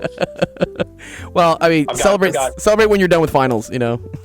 Oh yeah, definitely. No, I'm going up to Canada once finals are over. I'm gonna be up there for a few days. It'll be nice. So I'm just I'm in an in-between state right now. I'm doing some research stuff with one of my professors. It's what I was doing this summer. And I'm still involved in the department and everything. So it's good. It's just gonna take me a little while. It's all good. It's I always say not everyone's path is like exactly like straight. Sometimes it goes left, sometimes it goes right. But the important thing is that it goes forward. So you're still going forward. True. Indeed. I think I want to do like research stuff as far as it concerns public health, and I think my nursing degree might help me with that. I'm not sure. Yeah. You don't have to be a nurse with your nursing degree. Like, so this is the whole reason when I got my PhD, like towards the end of my PhD, I realized I don't want to do physics research. And that's totally fine because having the degree still allows me to have opportunities to do other things. Like, for instance, teaching at UCLA. So if you don't want to be a nurse, that's totally cool. Still finish out, get the degree, because that'll then enable you to like do other nursing adjacent things. Oh yeah, totally. No, I'm excited for it. It's just I figured out that I don't really love like the hospital. So that's fine. But they are training me for the hospital, so I've got to get really good at hospital stuff. Yes. Which kind of sucks because it's like 3 years is like I know it's not a long time, but like I'm 21 years old. 3 years feels like a long time. So it's like I've got to do this and train, spend the next 3 years of my life training for something I don't even really want to do, and then use that degree in other places. It's a very weird crooked path. No, bro. I was totally at it as well. I had that as again towards the end of my PhD. I was like, man, I have to go do theory. I fucking hate theory. I never want to do theory, but I have to do it in order to get this piece of paper that I'm not going to use to do research anymore. But so you're in a similar position, but just grit your teeth, whatever the fuck, bear it, get that piece of paper, then do whatever you want to do afterwards. Completely, yeah. No, I mean, and it's nice to be here for the moment. Hell yeah. I do enjoy college, nursing school. I'm at the best nursing school in New Jersey. Good. So it's like tough. Congrats, dude. So I'm really wondering like if I don't want to do like hospital shit, should I even like suffer this hard? Like I don't even. Yes. It's always worth it. It's worth the suffering, dude. Okay, all right. Good. You got it, dude. Fucking lock in. Hold on to that. That will. Don't give up. Never give up. Never give up. Don't quit. No, it's not giving up. It's like I'm just wondering if like should I put all this into it if it's not really what I want? Like I don't even know. I think it comes into like the value of the degree. So like, what are your options? So this is college, right? So can you exit with a bachelor's in something, or you have to get a BSN? BSN is a bachelor's.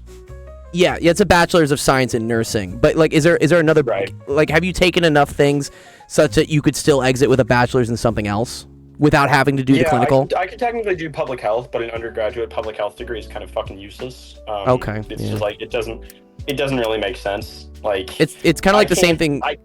Yeah, I get it. You can't really like do much with that degree. I might be able to get out with something in like biology, but like no, it's also useless. Is it really?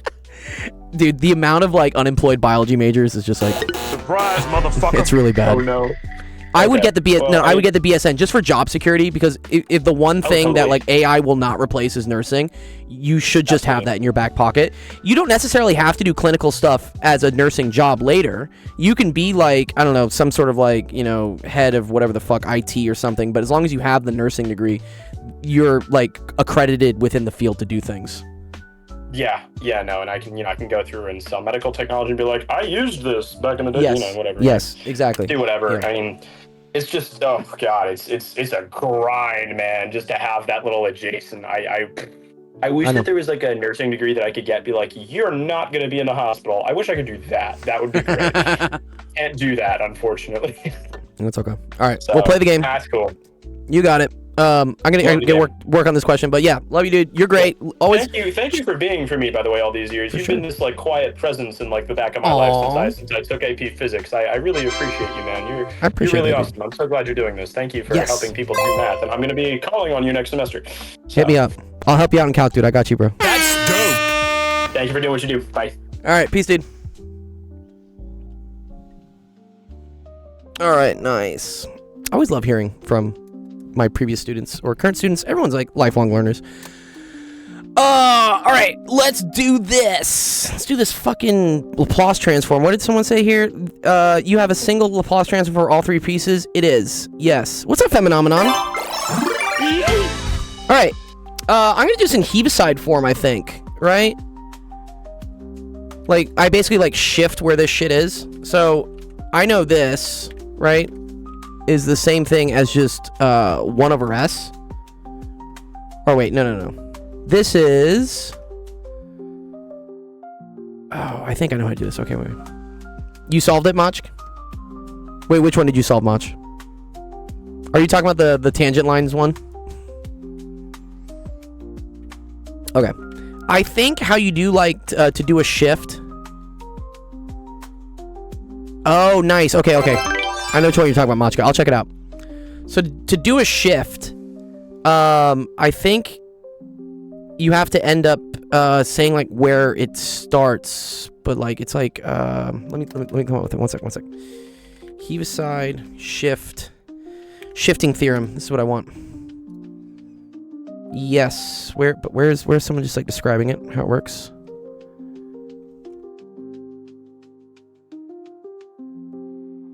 How big is the queue? It's 13 questions. It's pretty long right now. Sorry. We got a busy Friday. Okay, this is kind of what I think it is, right? Like this. Yeah, you have to do f of like t minus a, h t minus a. So this just becomes 1 because that's fine. That's not shifted at all. And then it's plus, this would be t, but it's shifted over to the right by 1. So this is t minus 1. And then this is, I think, ut minus 1. This is like the shifter. Uh-huh. What's up, AFG? Where do you want to come to stage? Do you have the answer to this one, AFG? Do you know how to do this? Yes? Okay, cool. You can come to stage. What's up, AFG? So I was like thinking, cause, wait. So what you're doing is correct. Wait, can I do it in my notebook real quick and see? Is it? Yeah. Let me try it real quick. I Okay. think I know how to. Okay, go try it out. I'm curious. I should know how to do this.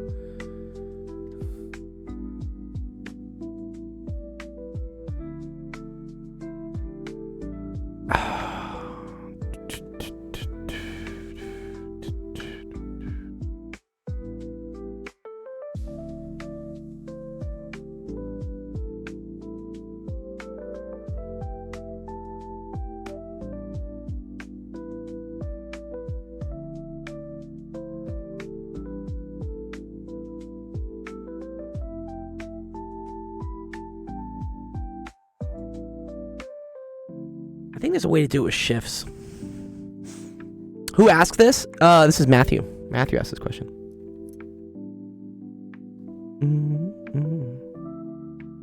Upper limit is 1, bottom is 0.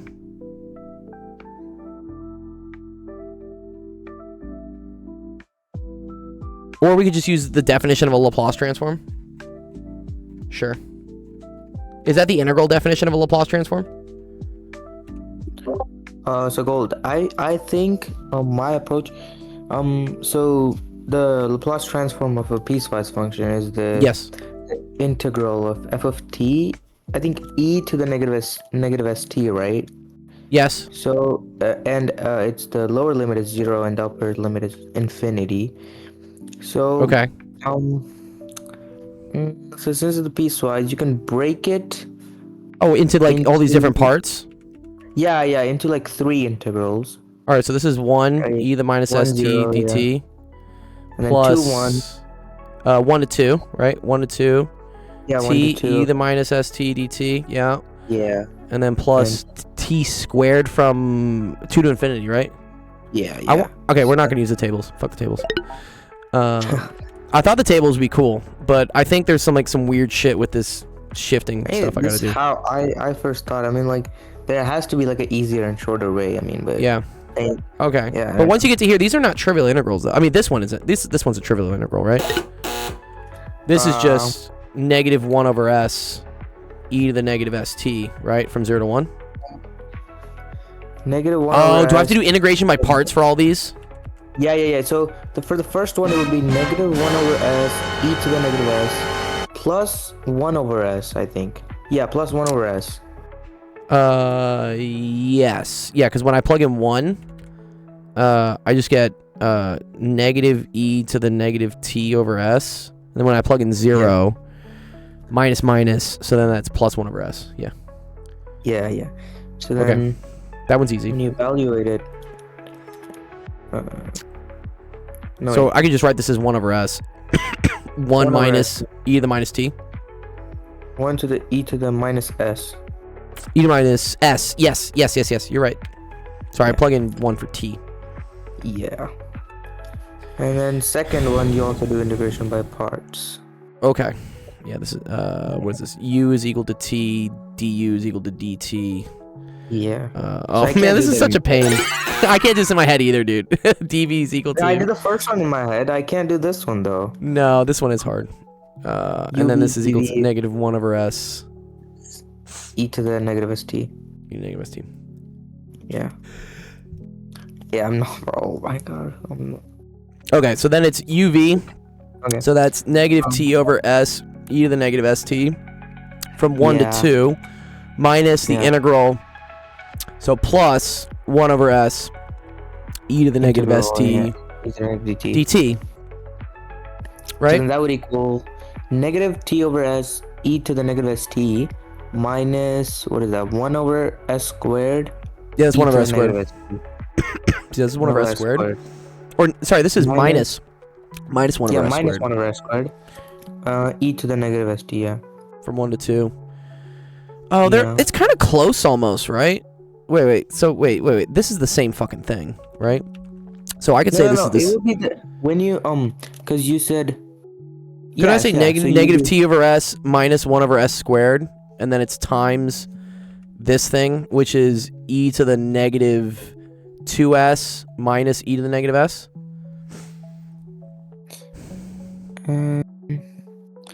So wait, evaluate that. You should. What do you get when you evaluate it? Because I wrote it as Yeah. like I wrote the integral as like a negative t to the negative t over s e to the negative. Oh, st. wait. I forgot the 2 here. I forgot the 2. Oh, wait. I fucked up. Yeah. And I then, fucked up. Sorry. Yeah, I forgot Yeah. t is still in there. Damn it. Yeah. Okay, sorry. I thought I was being clever for a second. Okay. Negative 2 over s e to the... Chat is dead. What's up, Legendary? Chat's probably scared from this question. E to the negative 2. And then minus, so it's plus 1 over s e to the negative s. Wait. What? And then it's minus this, so minus 1 over s squared e to the negative 2s minus Wait, so how- plus. What's up? What up? Wait, wait, I my got it. brain's like not working. Wait, is that what did you do? Is that the final answer? Or Yeah. Well, no, this is from doing the integration by parts from the second part here. oh, because when I did the integration, yeah. Okay, so So I get negative 2 over s minus 1 over s squared all times Yeah, e to yeah. the negative 2s and then oh plus yeah, makes sense. So 1 over you s plus see- 1 over s squared e to the negative s. It is just integration by parts. It's just a pain in the ass, Alistair, isn't it? It's just I wrote it in a different form. I wrote it as like Well, e that's to the okay. negative s over s, Uh-huh. like e to the negative s over s plus e to the negative s over s squared minus 2e to the negative 2s over s minus e to the negative 2s over s squared. That's how Yeah. I wrote it. You can I think group it that's by the you can group it by this. It's just kind of Yeah, like it's the nicer. same thing. Okay, the third integral. But then this is double integration by parts. Oh shit, not good. Fuck, dude. What? Get the fuck out of Oh here, wait, no, dude. you can. Oh yeah. Yeah. I mean, Well, yeah. Dude, this sucks. the transform of t squared is what 2 over s cubed, right? Remember the plus C? No, there is no plus C. Yeah, tabular would be great. Yeah. Remember the plus C. Fuck you, dude. What? There's no fucking plus C here, dude. There's things on the integral. Oh god. Okay. Wait, the transform of t squared. Yeah. Why are you doing about parts? Just do the transformations. What do you mean the transformations? You want me to just integrate this? What's the transformation? Yeah, Sorry, like what? you know the transform of t squared, right? Yeah, it's 2 over s. do it. 2 over s cubed, if I'm not wrong. I don't know. Where though. is it? Make sure. Oh, here it is. T to the n. T to the yeah, exactly. See, t to the N T squared, is Wait, but does the 2 to infinity fuck with it though? I mean, not right now, because then you first integrate it and then you take the limit. You know, like Okay. you get what I'm saying? I think I get what you're saying. So wait one sec. All right. Let's not do double integration by parts because that looks like it sucks. Yeah, it's a crash out there. I don't want to crash out. So yeah, t to the n. So this is the same thing as 2 factorial over s to the n plus 1. So s to the third, right? Yeah, because the Laplace transform of but I think it's I think it's a bunch of them. Where are we in the queue? 2 over s cubed. 2 factorial is just 2. Yeah. Okay, but what about the 2 to infinity though? So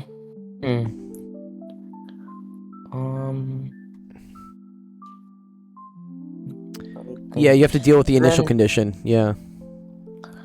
Wait. Or Hummy says, or you can say, what can we say? What can we say, Hummy? It's 2 heaviside. Sure. Okay. Heaviside? Yeah, heaviside is this thing I was talking about over this. Oh. So this is if you have the function shifted over. In this case, it's shifted over by 2. Yeah. So this would be 2, yeah. this would be e to the negative 2s times 2 factorial over s to the third, right? Yeah. Okay. Hey, Alistair, be nice.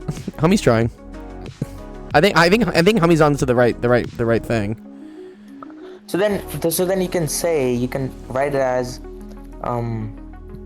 you can write the integral as e to the negative 2s. Right? E to the negative 2s integral t plus 2 squared e to the negative st dt. Give it a write down and show you. Sorry, say it again. Sorry, e to the negative 2s. E to the negative 2s, then the integral sign of 0 to infinity, because you shifted the lower limit by 2, Okay, right? got you, yep. And you get t plus 2 squared, like the whole quantity squared. Okay. Wait, e to the negative st dt. Yeah, I feel like... And then you expand t plus 2 squared. I'm still gonna get a t squared though, right? Yeah, of course. I mean... not e to the neg... Is it e to the negative st? I mean, I think so. No? Okay, no, I think we're good. Alright, okay. So we think e to the negative 2s, integral from 0 to infinity. So then that's t squared plus 4t plus 4. E to the negative st.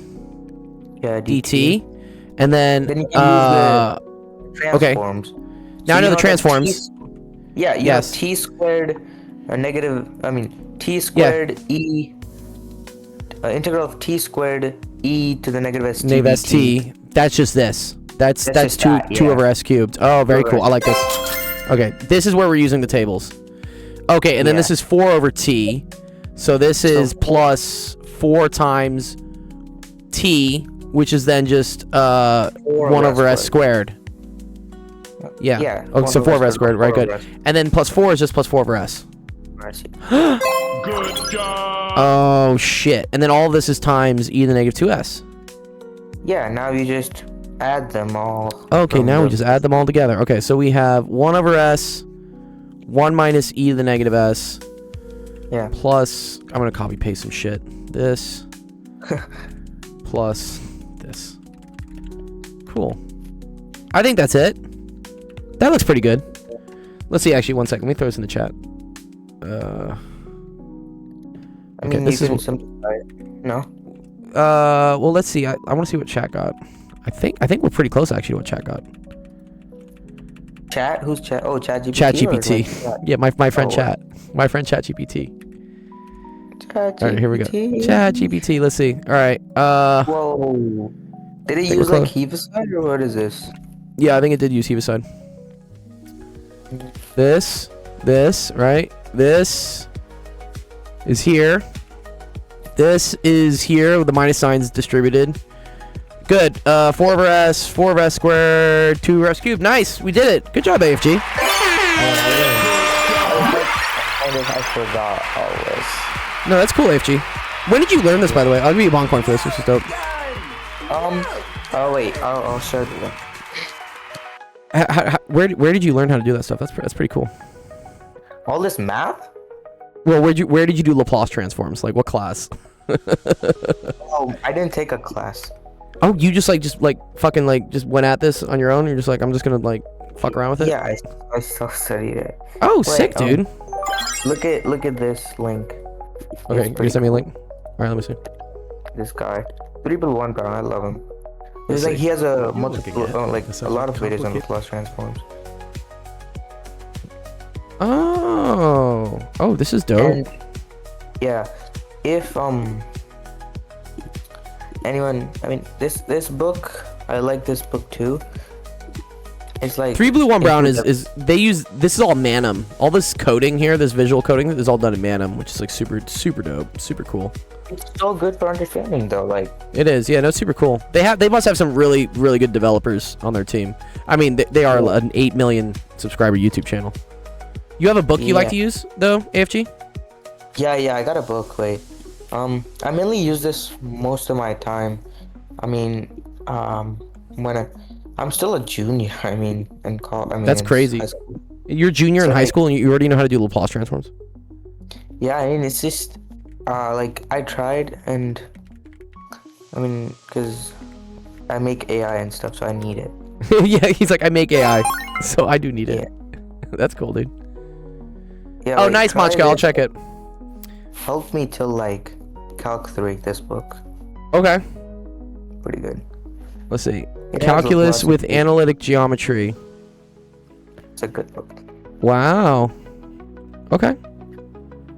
Straight from Archive. Yeah, I love think Archive. It's like it goes up till what it's called. So this is like Math book. this is a calculus textbook that also goes up to like analytic geometry. Yeah, it goes up to like Calc 3 up. Very cool. till, Oh, here. I can see the. Oh Okay. yeah, content. Yes. Derivative, yeah. Integrals, applications, trig functions. Sick. Power series, conic, polar. Yep. Oh yeah, this is Multivariable? For sure. Nice, good job, Alistair. Three brown, 1 blue is the guy who made... Oh, he created Manum? Oh, I didn't know that. Ahmed, that's cool, dude. Oh, that would make more sense with why he's so fucking godlike at it. What's Wow. Manum? Manum is the programming language they use to make those animations. Oh. Hmm. I've used it before. You can actually get ChatGPT to write Manum code. Yeah, it's pretty cool. Oh. Nice. Okay. What's up, Alistair? Yeah, I do need to drink water. Thank you, Alistair. That's really cool. AFG, what do you do? What do you make with AIs? What do you make? What's your thing? Right now, I'm designing. Let me read it off my description. Read off the description. Yes. It's okay. Let me see. This is my GitHub description.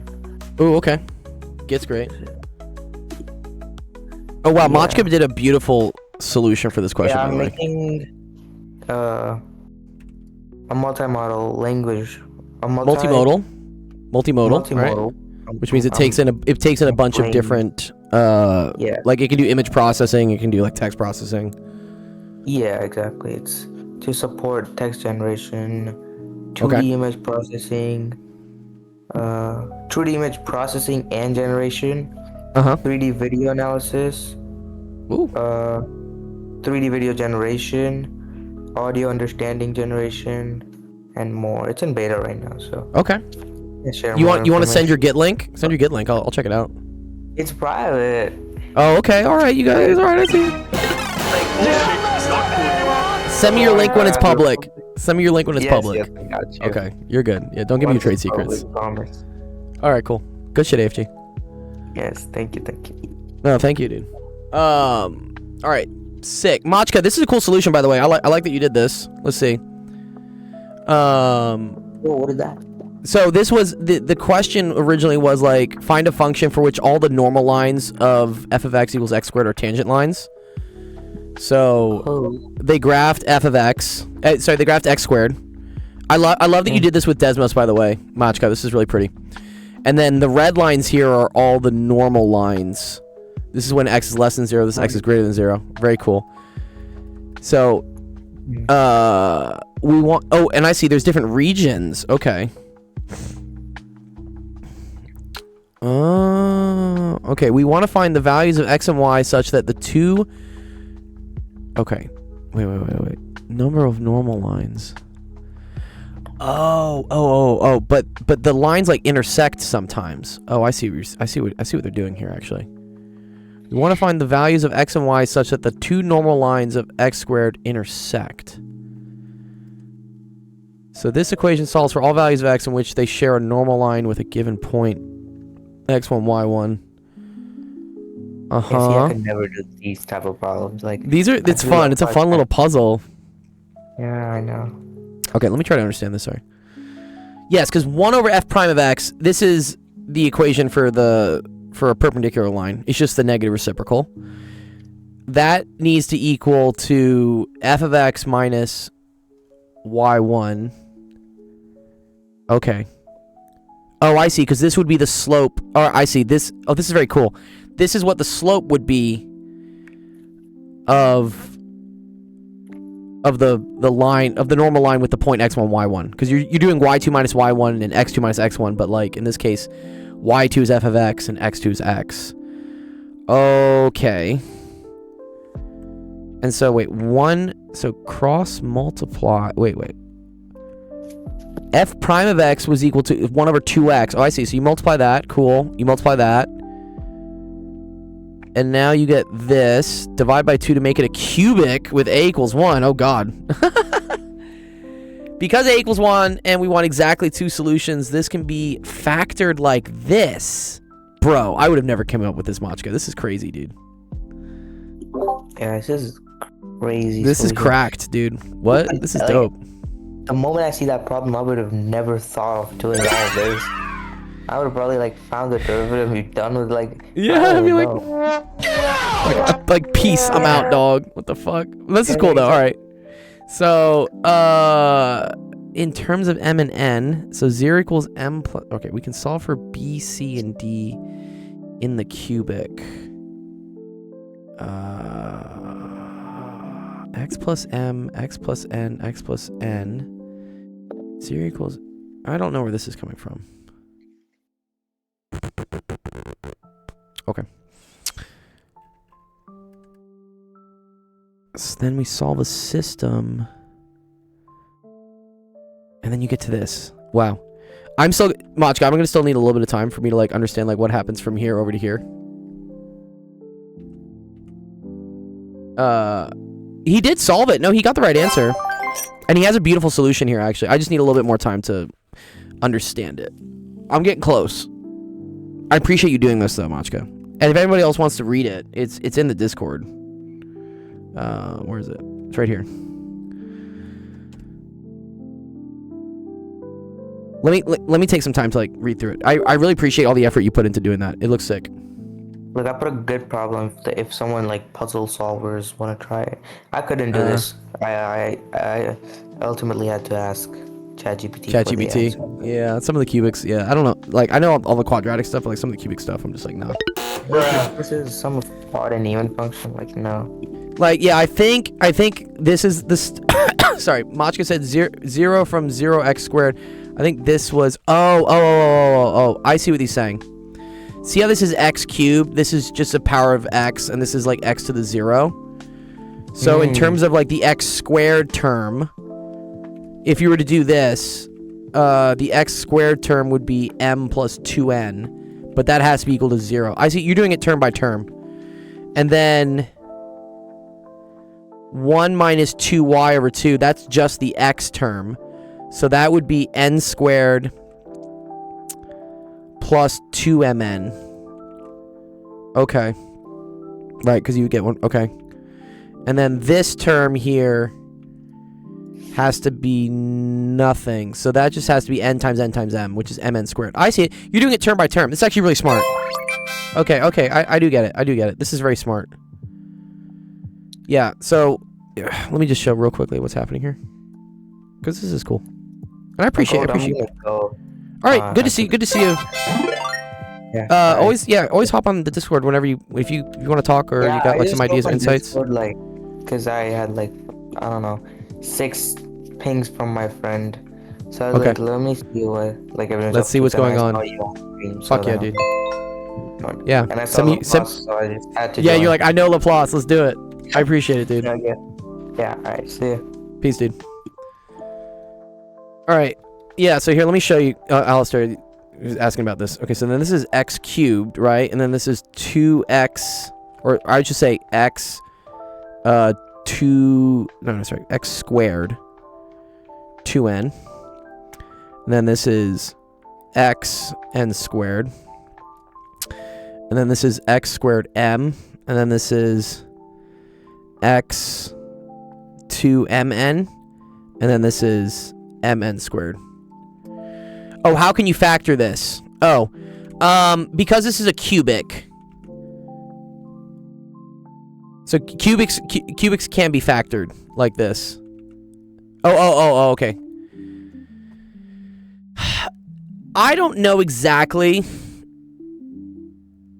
I think this I think comes from this. There's like some intuition here. Machka, if you want to maybe tell us. But I think because a equals 1, right? That does tell you that it's always x, x, x, right? There's nothing in front of these x's. And then for there to be exactly 2 solutions, that means one of the solutions has to be degenerate. So you need a copy. So that's why it's x plus n squared. In general, if this is a cubic and the roots, right? Solutions, yeah. Yes, so Machka said there's a singular line on the combined graph for which 2 normal lines intersect. Yeah.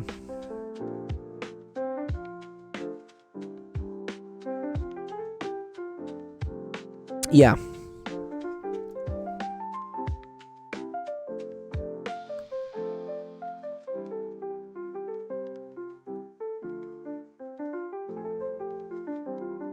Okay, so from this, so you get x cubed, and that's times 1.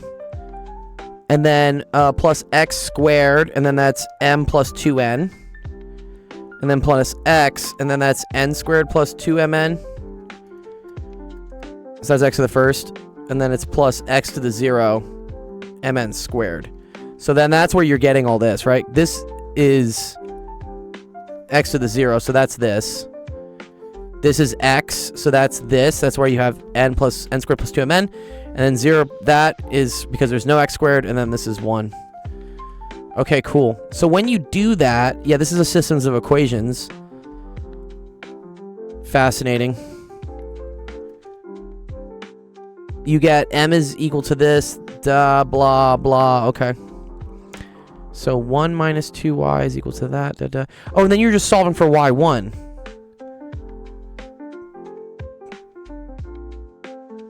How did he get from there to therein? One step, there to what?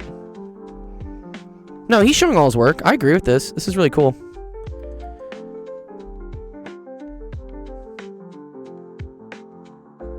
Yeah. This is pretty genius. This is the genius, by the way. This is the genius moment here. I really like this. This is cool. And then you're just solving for y1. Fascinating. Cool. I like it, Machka. I think it's great. I'm going to give you a coin for that, because that's a really cool question you did. Machko, what's your background? Are you a student, grad student, just math lover, or what? It's a really cool solution.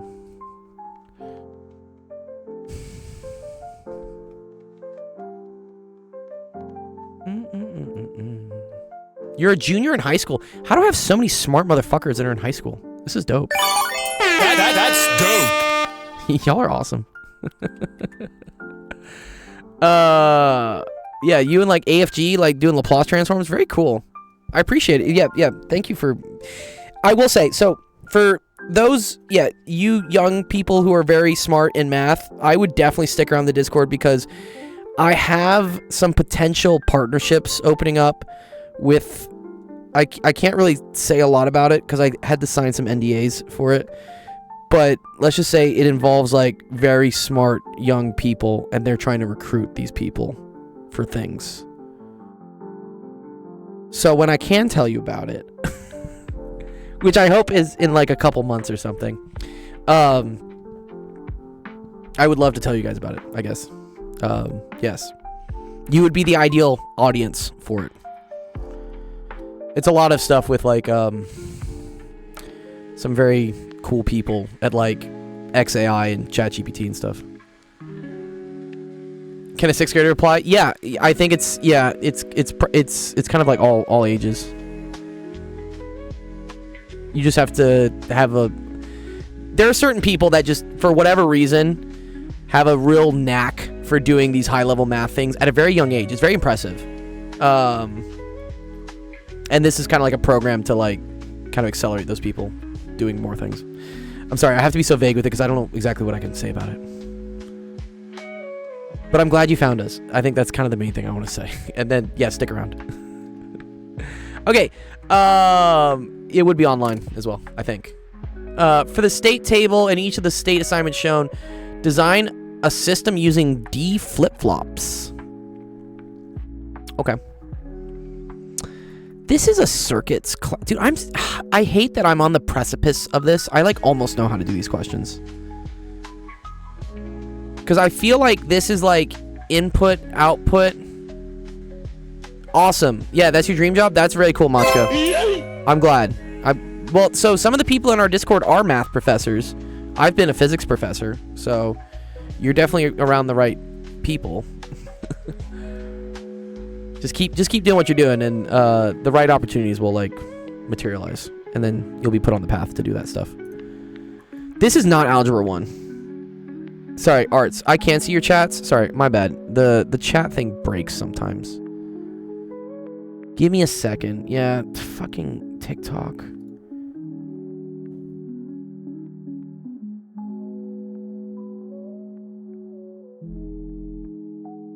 Dude, no, you're fine, Arts. So I have that on another screen. Okay. TikTok's just being fucking annoying. One sec, let me go to the standard connection. See if this works. Okay, I don't think, again, we have 20 minutes left. I'm running out of time. I can't do this question, but someone in my Discord probably can. So I'm gonna just put this into the Discord, Jacob. I'm gonna do the same thing to clickbaits. And just mark them as unsolved. So someone else in my Discord who knows about like circuit design or like logic circuit design will probably take a stab at it. Or we have a ChatGPT bot that goes through all the questions after it's been 2 days. Okay, sorry, let me see other things. Sebastian, derive the integral equation to solve for the magnetic field at point P for a finite segment of current wire as depicted. This is Biot-Savart, I believe.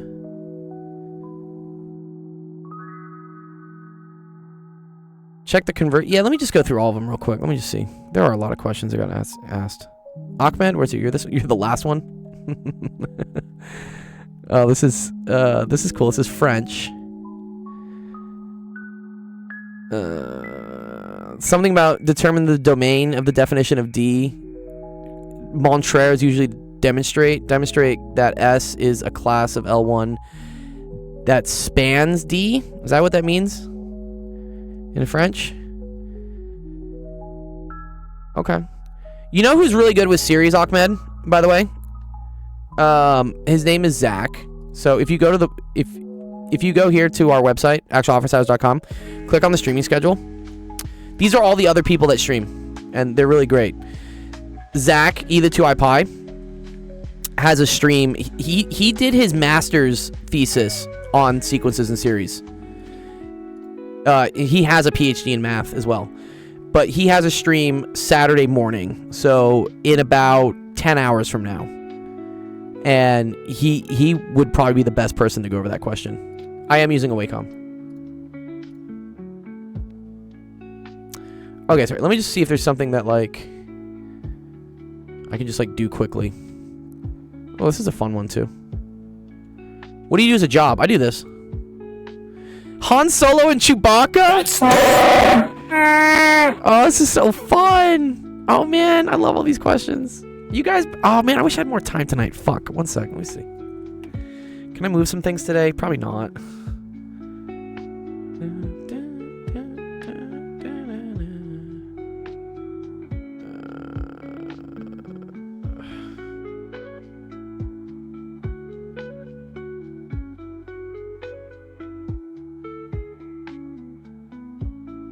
Okay, here we go. One sec.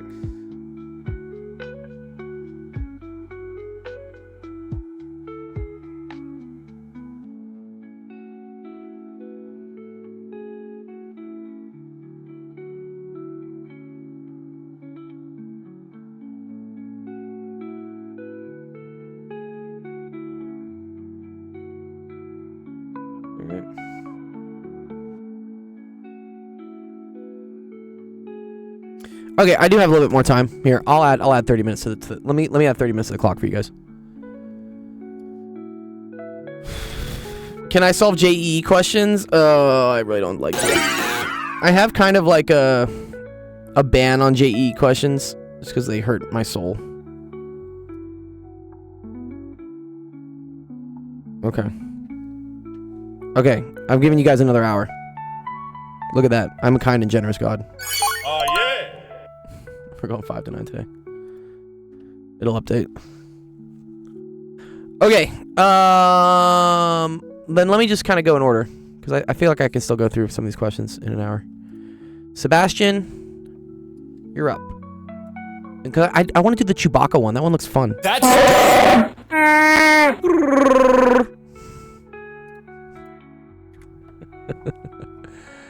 Okay, here we go.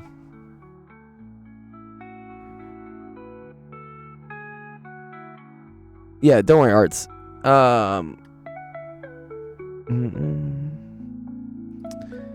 Derive the integral equation for the magnetic field for the finite segment of the current carrying wire as shown below. And it goes from -A to A, right? Yeah. Dude, yeah, JEE is a nightmare, bro. It's so hard.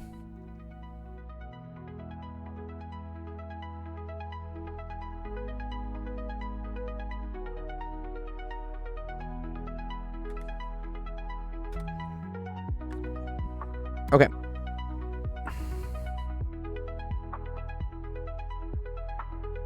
Let's remember what, like, Biot-Savart is.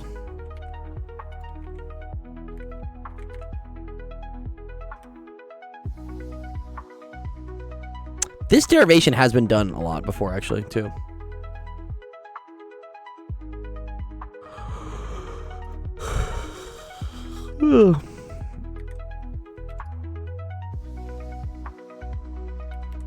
Okay, so we need to integrate DB. I think we're gonna do it. So yeah, and then we got it. We got us also. This is R vector, right? Yeah. So DB is mu naught I over 4 pi, and then it's DL vector cross R vector over R to the third. They do like the unit vector here. So the best way to write the unit vector R has is to write this as like R prime over R, R vector over R. It's just easier. Because now I can describe R vector, right? So R vector always points from like where I am to where I'm measuring the magnetic field, dB. So in that case, our vector is gonna be whatever this point is. So that's gonna be x minus 0, right? X minus 0.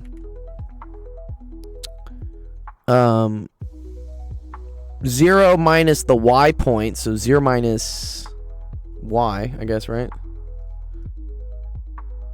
And then, oh, in z it's 0. Yeah. This is, yeah, we're trying to solve this. Okay.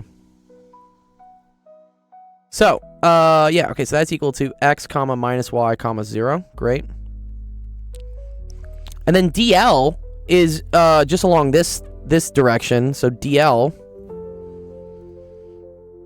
is just equal to 0 comma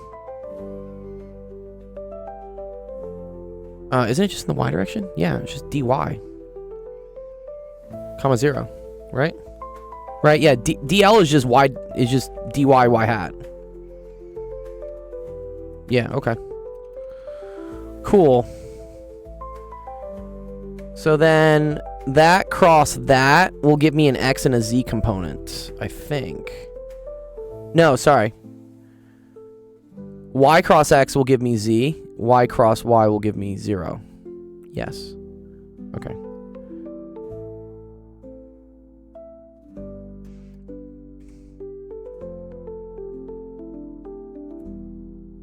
So this is where you could like kind of just do this in your head. IJK 0 dy 0. This is x negative y 0. Okay. Okay, so this is 0, right? So you have 0 in that component, 0 in this component, like I thought, right? Okay, cool. And then there's only the z component, which is just gonna be x dy. Negative x dy. Beautiful. Okay, cool. Okay, so that's equal to mu naught I over 4 pi. And then we got to kind of write out what r cubed is. So r cubed, if this is r cubed is just like the third power of that. So this is the same thing as x squared plus y squared to the 3/2. And then this is all over negative x dy. And then this is in the z direction.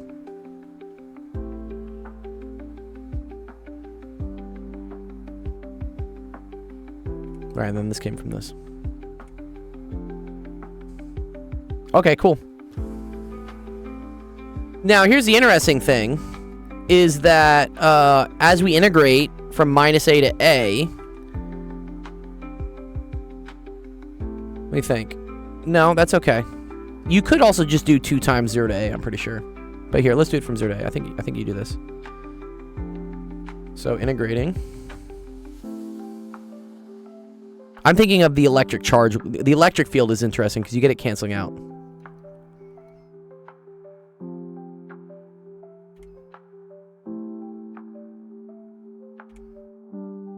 It's B.O. Savar. This is E&M physics.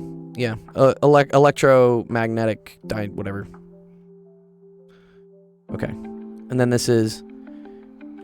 I think we also take the absolute value of this. So negative a to a. We just say it's yeah. What's up, clickbait? X dy over x squared plus y squared to the 3/2. Right. Okay.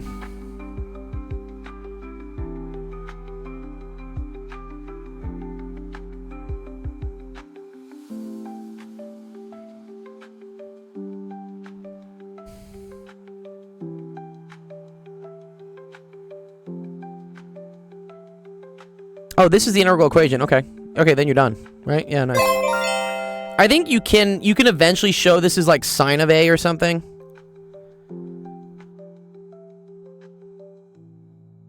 It's integral that dy. Right.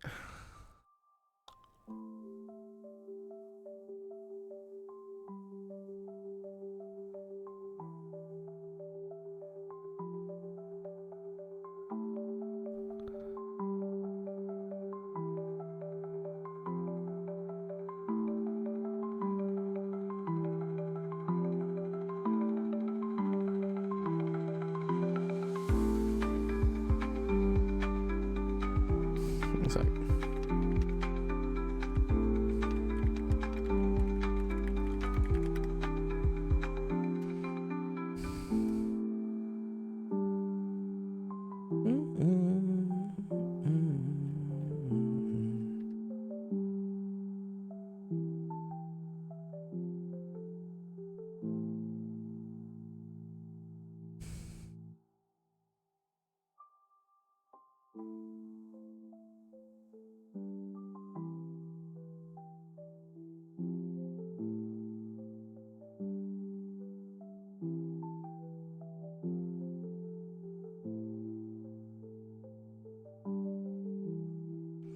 Oh, I see. Oh, I think I have to do trig substitution for this. Right. This is 1 plus tangent squared. Oh, man. I don't know if I want to do that. Okay, we're just going to leave it as this. This is cool. Nice. Okay. I can say, like, you could do... do... trig sub... with y is equal to x tangent theta.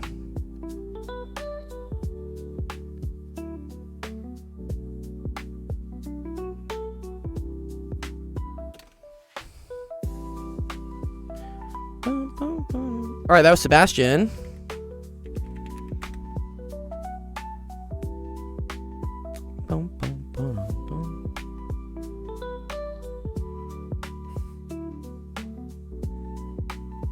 Yeah, it's electromagnetism. Yeah, not too crazy, right? Okay, let me see. Who's next on the list? Andrew. I like the Han Solo question. This is fun. Just because it has Chewbacca in it. Han Solo and Chewbacca have attached two 1.5 meter long cannons to the Millennium Falcon with a 100 kilogram cannonball. Each has a charge of 10 coulombs. Cannon 1 uses gunpowder. Very cool. What velocity does each one... Okay, it's very cool, actually. Good job. Okay. Cool. So, okay. This is cool. Because you're doing mechanics and electrodynamics, I guess. Yeah. So here. So for the gunpowder... You know that v squared is equal to v naught squared plus 2a delta x. So v squared is equal to, we assume 0, plus 2 times the acceleration, which is 100. And then delta x is equal to 1.5. So that's 300. V squared equals 300. So v equals the square root of 300. What's that?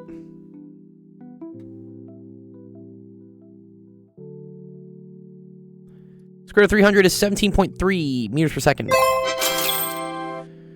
Have a good day, too, Chai. Cool. Okay, now for the electric one. This is cool.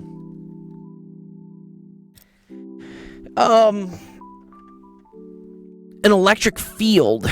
Okay, so F is equal to QE, right? F equals to QE, which is equal to MA. So A is equal to QE over M. So this one is 10 coulombs, which is a lot of, that's a lot of coulombs. And then 100 nanocoulombs, cool. And then over, and it's a mass of 100 kilograms. Okay, cool. So A is just equal to 10. Yeah. So same thing. V squared is equal to 2 times 10 times 1.5. So V is equal to square root of 30.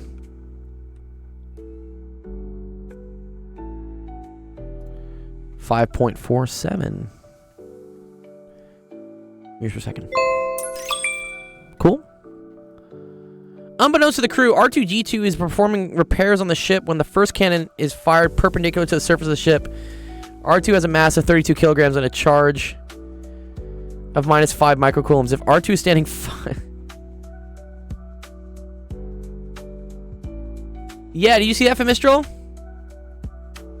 Yeah, I didn't answer it. Machka did. You talking about this one? This was very cool. Yeah, Machka did this. Machka's a junior in high school. So many smart kids. I'm always impressed. Yep, it's over.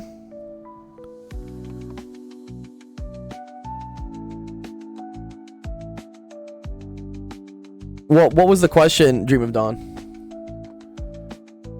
So why is my... they need to fix... The chat integration with TikTok's always messing up, dude. It's super annoying.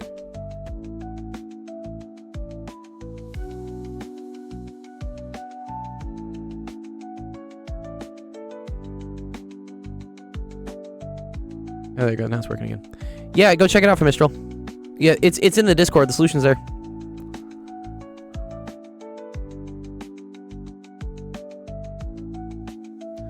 Okay, B's a little more tricky though.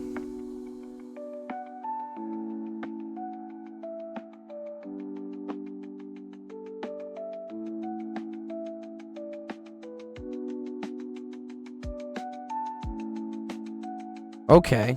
So I think we're just doing F equals KQQ over R squared.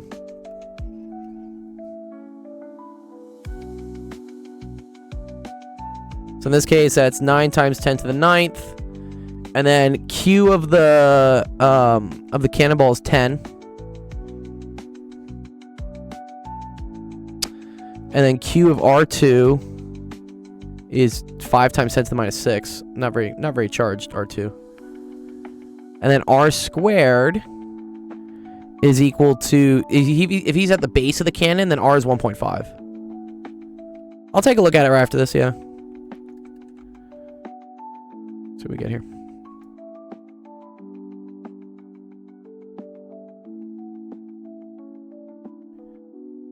Okay, pull calculator out. So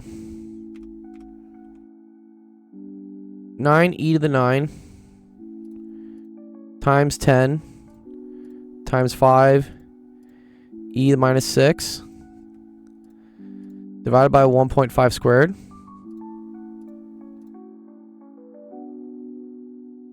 is a lot. Oh shit. Oh, that's a lot. 200,000 newtons? 2 million? No, 200,000. Wow. 200 kilonewtons, yeah. Dude, but R2 can only use 320 newtons. He can only use 320 newtons to hold him on to. So yeah, he's definitely pulled. Charge is cracked. Yeah, it is. Dude, that's why I said, like, 10 coulombs is a lot of fucking charge. Yeah, so poor R2.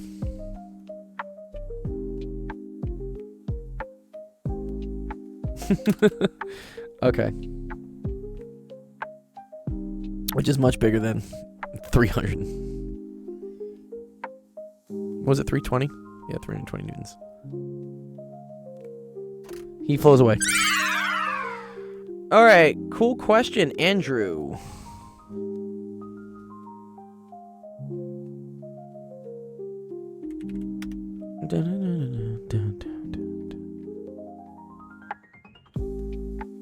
It's because of that K constant is so big, dude. 9 times 10 to the 9th is huge. Damn, boy, shit thick.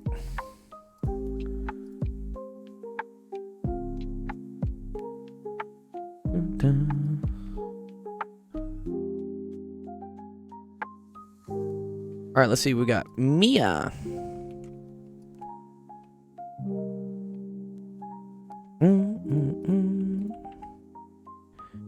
This is kind of like some more like fun, like theoretical questions, I guess. What is Coulomb's law? Coulomb's law is this, right? F is equal to 1 over 4 pi epsilon naught Q1 Q2 over R squared. And it's the force exerted between point charges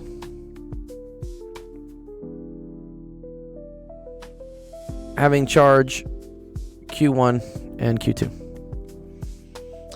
What is electric field and how does it relate? So F, which is, so F, Coulomb force, we can say FC, is equal to QE. What is it physically, though? I actually don't know. Like, what is an electric field? Yeah, okay, there we go. Between stationary. You're right, they do need to be stationary.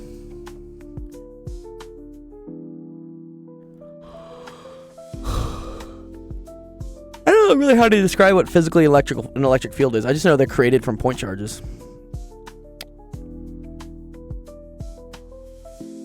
Yes. That's right, Jorgen, right? Yeah, what is a dangerous question. Yeah, because it's like, what level? This is probably being asked in like a 9th or 10th grade, like, you know, high school class.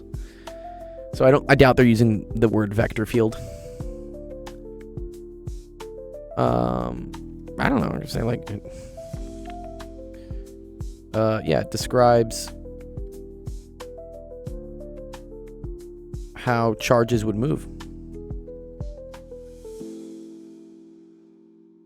Okay. What is the physical significance of the permittivity of the material? Okay, so now this is getting more advanced. Sorry. Is that epsilon not permittivity? What's up, famished? I would hold off on giving definitive answers to the what is questions for a few centuries. Yeah. So, yeah, what is the physical?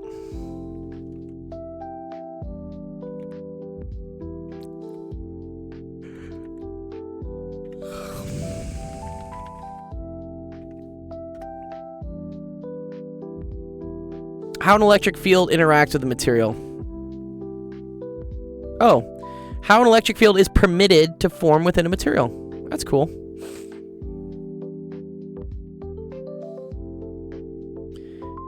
I like this. These are all great answers. Thank you, ChatGPT. Or Gemini in this case.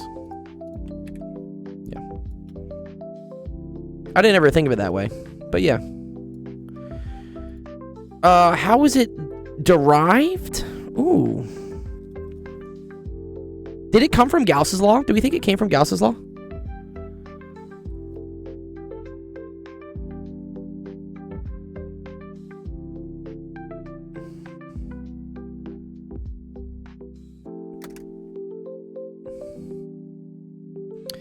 Torsion balance was used to solve. Yeah. Or is this, sorry, is this Millikan's oil drop experiment or something?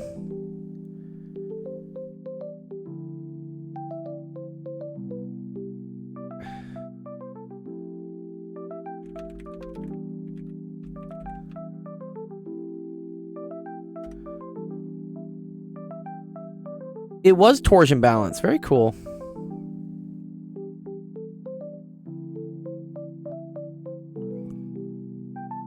Okay, cool.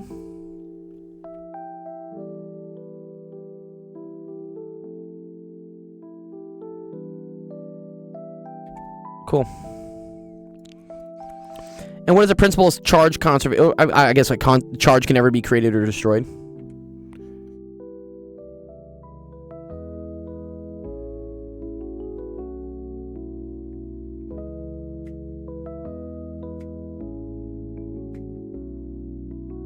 Kind of like mass conservation, right? Cool. All right, cool. Good question.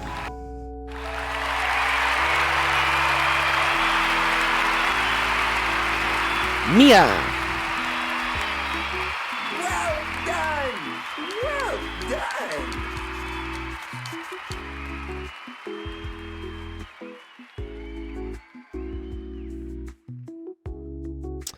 Well done! Well done! All right, let's see what else. What else we got? Joel, use calculus to find this. I think this will be a fun one, actually. This is actually kind of a nice little Smooth jazz.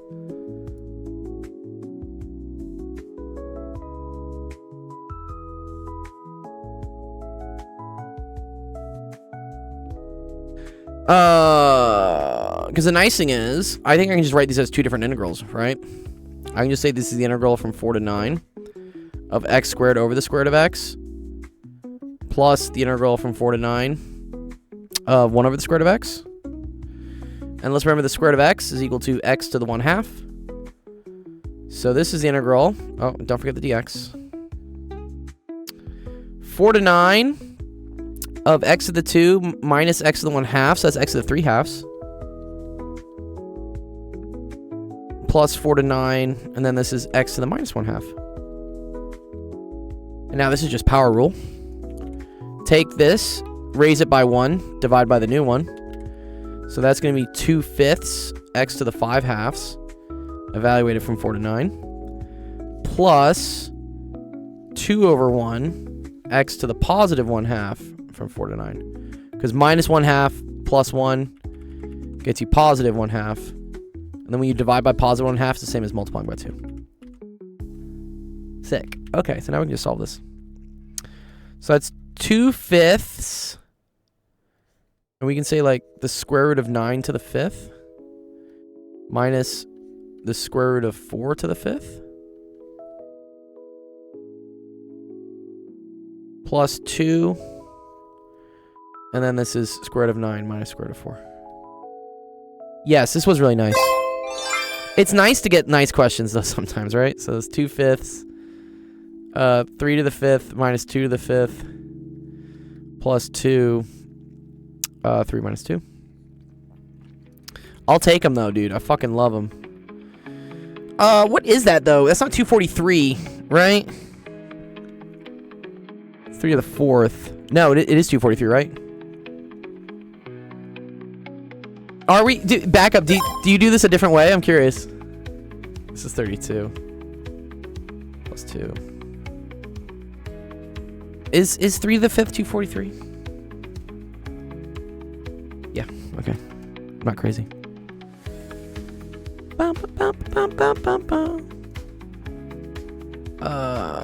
211. Right? Plus 2. 422 over 5 plus 10 over 5. 432 over 5. And you're done. Nice.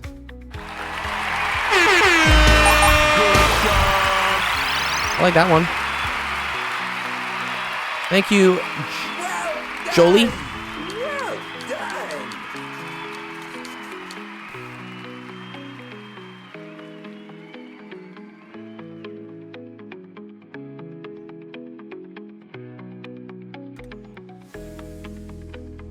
All right. How are we doing tonight?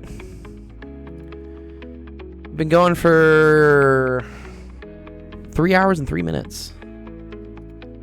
I do need to eat at some point. Use calculus to find this. Happy? This is from someone named Happy. This is another simple question. Maybe we're just gonna like speed run through these. I bet then I could go eat. Oh, this is integral of 2x to the 1/2 plus integral of 5x to the 1/3. Again, raise it. So I get 2 times 2/3 x to the 3/2 plus 5 times 3/4 x to the 4/3 and then plus c. This is the one time I'll agree that someone can yell at me for plus c.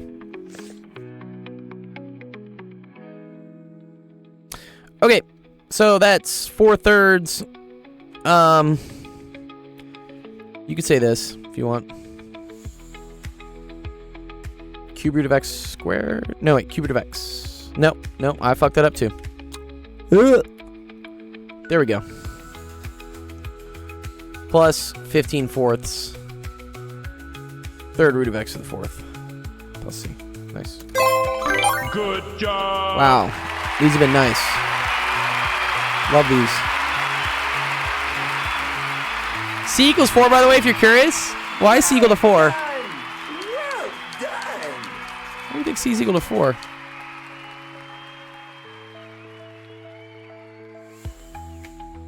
Why is C 4? I need a... Oh, wait. Oh, because X can only be integrated from 0 to infinity? Is that what we're saying?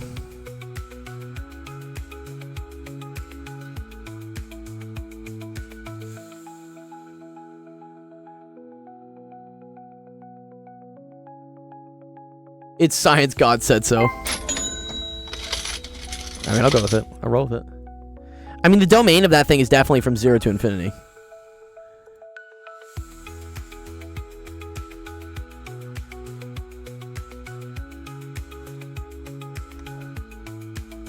Okay, what's next? Bob. Ooh.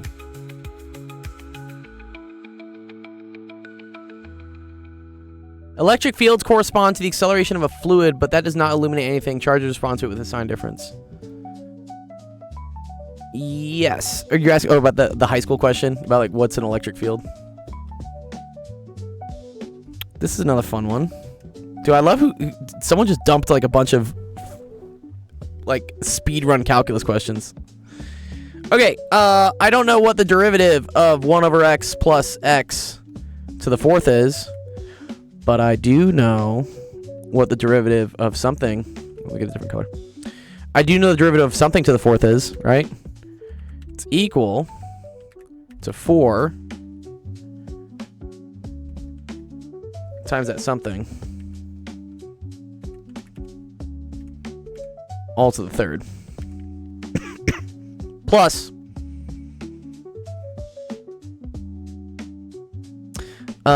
d dx of the something. Yeah. We will probably get food today. I'm happy. Okay. So then if I remove the box, right? That was my 1 plus x over x. But now I need to take the derivative of this. So this ends up being negative 1 over x squared plus 1. Okay, so your final answer is this minus 1 over x squared plus 1. Beautiful. Another one.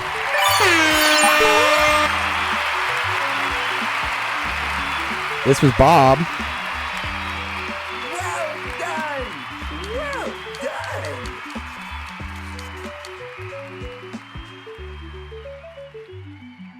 done. Plus 4? Wait, did I fucking forget a 4 in there? No, there's no plus 4. Where's the plus 4 coming from? I think it's just plus 1. Yeah. Is this more like God just said so?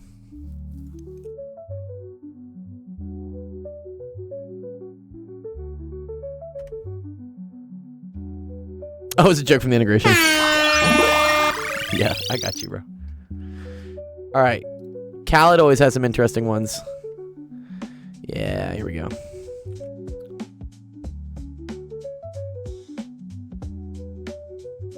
All right, let's pull these in.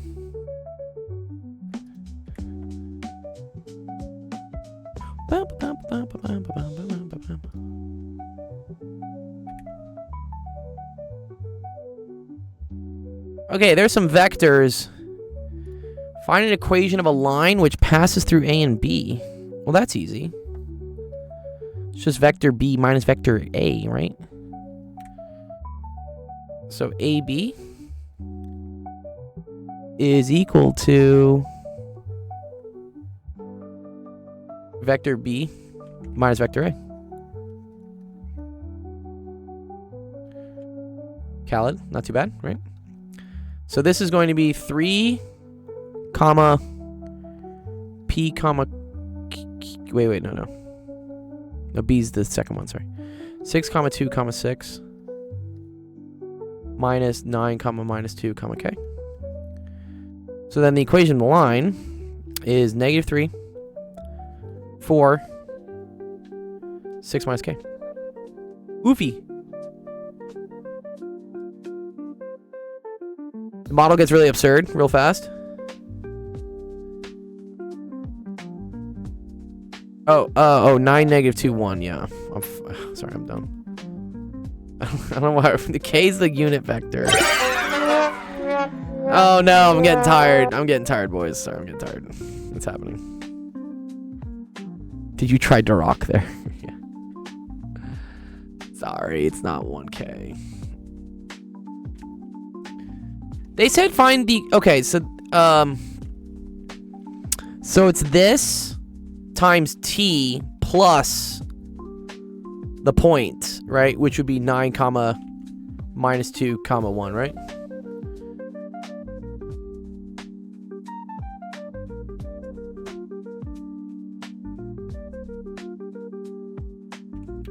Isn't this kind of it?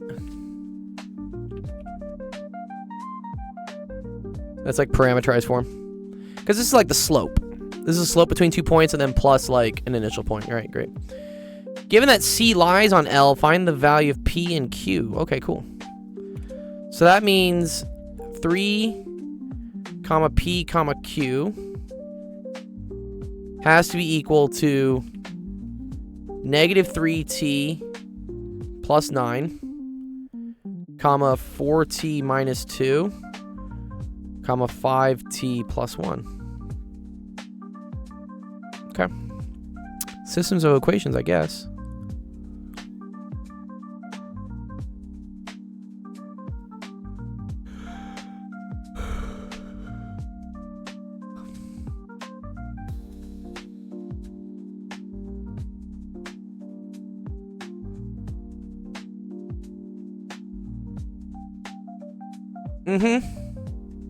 Yeah.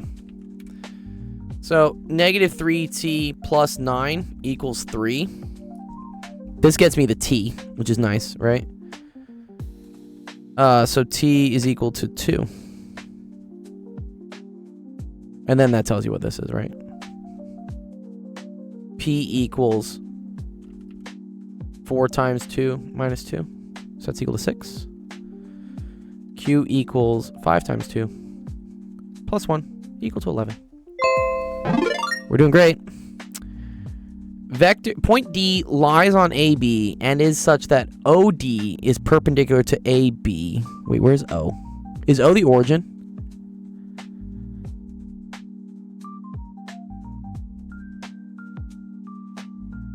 Okay. OB is perpendicular to AB. Find the possession of vector D. Okay. So OD is just equal to whatever D is, right? So this is like D1, D2, D3. And it's perpendicular to AB. So that means the dot product of... No, so the cross product of it is 0. No. Yes, the dot product of it is 0. Okay, so this dotted with -3, 4, 5 has to be equal to 0. Okay.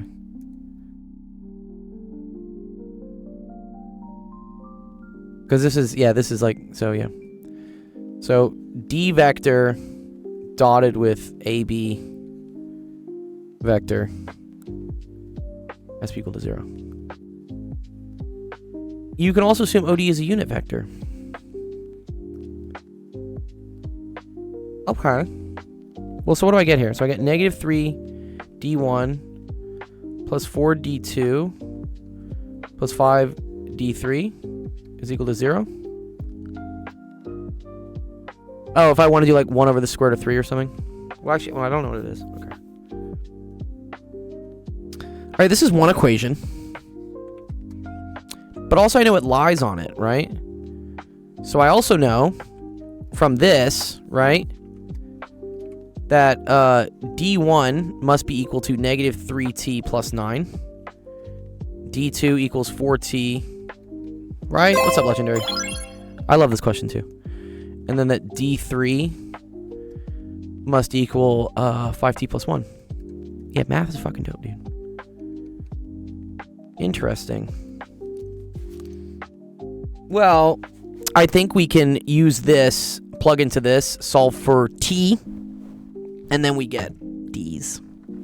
Right? Plug and chug.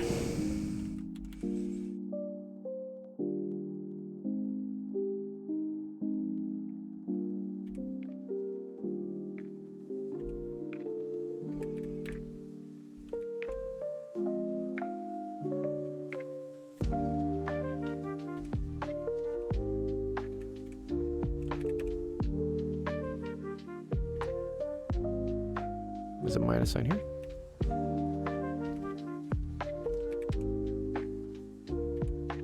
Equals 0. So 9t minus 27, right? Plus 16t minus 8 plus 25t plus 5. 9t plus 16t plus 25t is 50t. Minus 27, minus 8, minus 35. Plus 5 is minus 30. So t is equal to 3/5. Cool. It is kind of like partial fraction decomp, but not quite. This is more, sorry, this is vectors. Yeah, what's up, fam? My arch nemesis in 16. No, you did play that well. I was looking at it. I would have had to have bet everything, and also assumed I would have gotten 4 questions right to have beaten you, which would have been a very wild bet to do. You're good, Wade. Yeah, it was very close. It was fun. Zach's getting better at it for sure. I enjoyed it. Yeah, I think the 16 versus the, what was it, like 48 options at the end? 16 is much better. Okay, so this is negative 9/5. So what is that? Plus 45/5. So that's 36/5.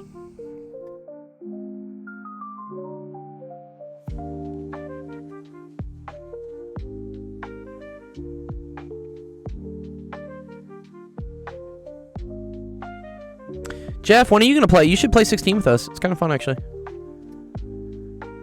Sorry, did I get that wrong? 56? Where's the 56? Where'd I fuck up? No, yeah, right? Yeah, okay. I think I'm okay. No, thank you, honey. No, you're not, honey, you're not stupid. I'm definitely getting tired. So I will start making mistakes. Oh, so just 3 plus 1 is equal to 4. Okay, so D is equal to, do they just want, find the vector D? Yeah, great. So vector D is equal to 36/5, 2/5, comma 4. I only play games named after prime numbers. What? No. What the fuck? All right, cool. Good question, Calvin.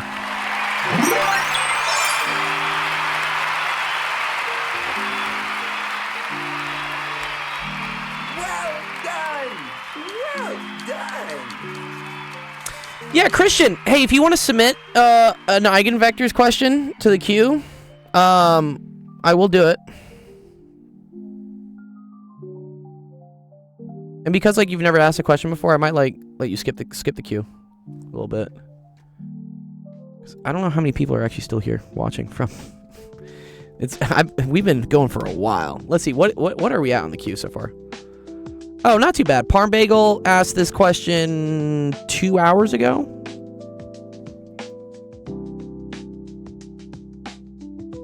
Oh, this is kind of fun, though.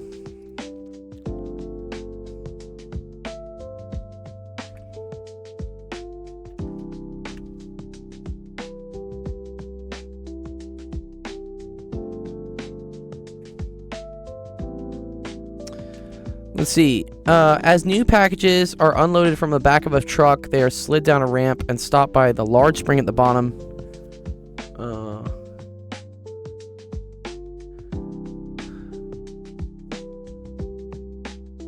Wow. It's conservation of energy, I think, right? I think this is a conservation of energy question.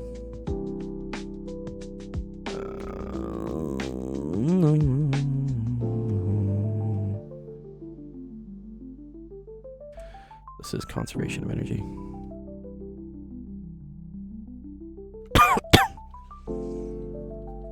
We're gonna assume like the spring is like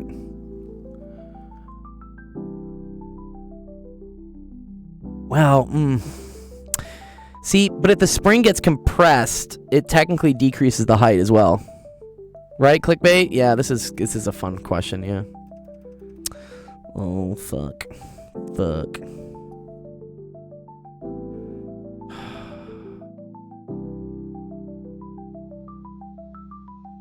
Okay. I think I'm going to put it here.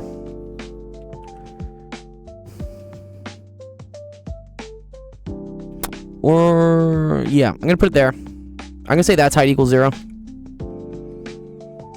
Right? I guess I could say the compression is. But, nah, I'm just going to leave it there.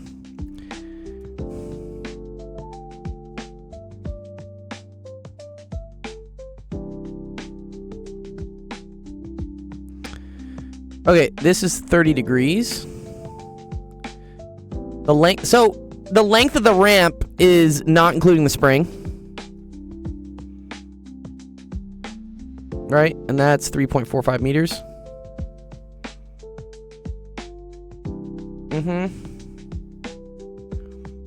And then mu s, or mu k, sorry, is equal to 0.51.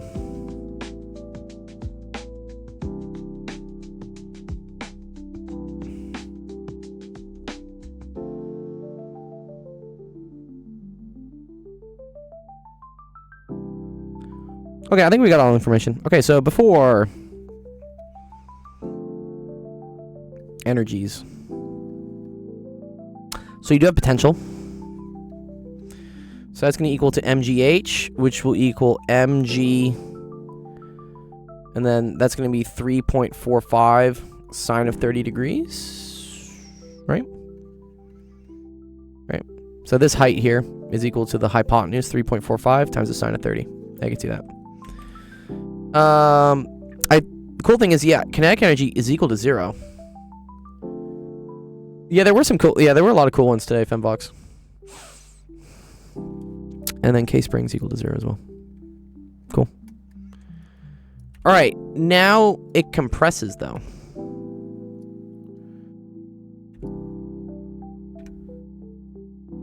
Interesting. Now, wait a minute. Is there friction while it's compressing the spring?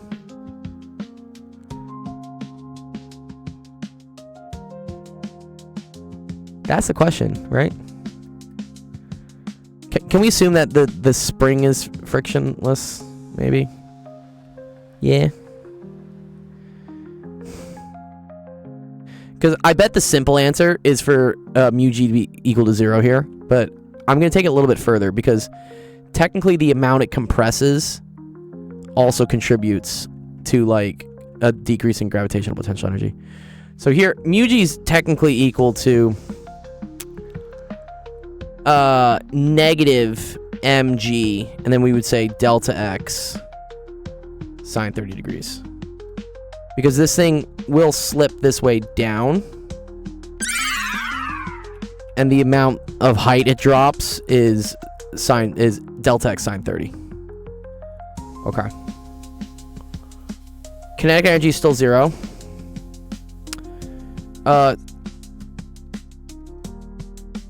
Spring energy, that's gonna be 1/2 k delta x squared. And then here's the key thing: we do have energy from the friction. It's like friction lost. No. So coefficient of static friction. No, that's kinetic probably. That's a high kinetic constant, to be honest. But this is going to be equal to mu k Fn, and then it's going to be 3.45. Like, do I want to say plus delta x? I think I kind of have to, yeah. This is gonna become a quadratic. It's kind of ugly, actually. And then Fn is equal to mg cosine 30 degrees.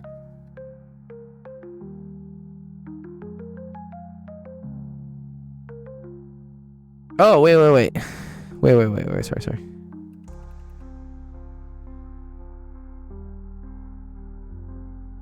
Is at the top of the ramp. If the spring at the bottom ramp has a spring constant of 0.200 and a coefficient of... Yeah, dude, this is my question, dude. What?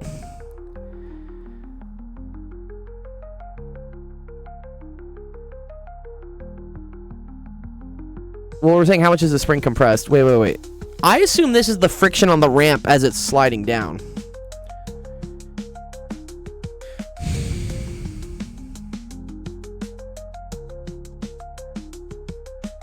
I don't think that has to do... I don't... Yeah, I don't think it's a damp spring. Dude, I don't think they're making... Yeah, I don't think it's that tricky. I see what you're saying. Is that the spring would get compressed, and then you could argue that the force of the spring fighting the force of friction, trying to keep it, like, steady. Right? I think they meant to say that... Yeah, it's a harmonic oscillator. It's a damped harmonic oscillator. No. I think what they're meaning is that the friction here is equal to 0.51. It's worded a little weirdly. Cool.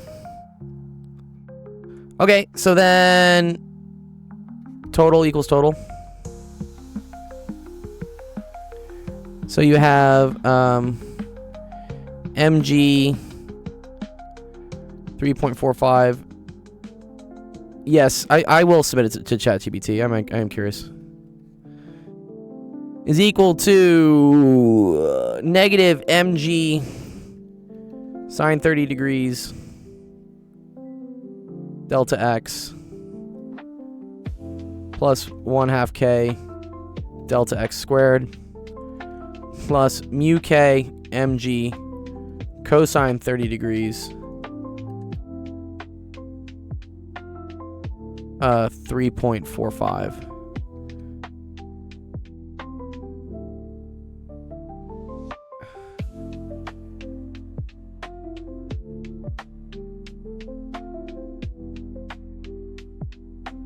The final answer is it never starts to slide.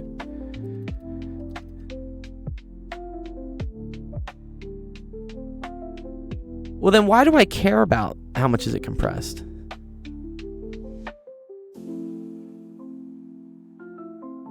Right?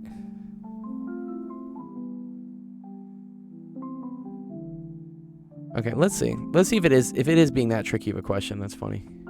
Oh, you're JKing? I can't tell anymore.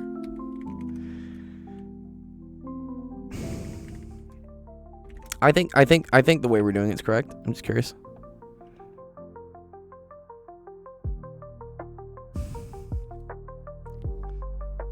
Right? We agree with the L plus X. Cool.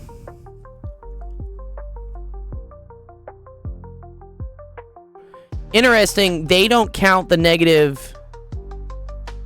I know we don't. I just want to see. I want to see how AI interprets the wording because we're having like debates.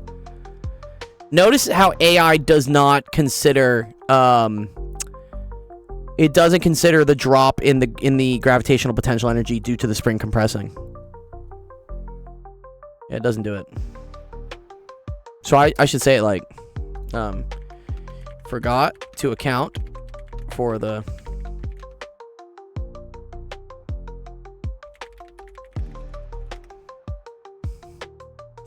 Yeah, because this is the cool thing about chat. You can correct it and be like, hey, you forgot about this, and it's like, oh, okay, yeah, I did forget about it, right? So now it's L plus X sine theta. Yeah. Let's see how much that changes the answer though.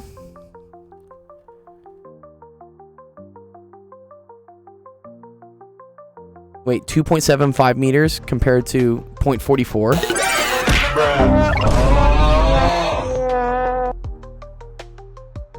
Dude, according to chat, changed it a fuck ton.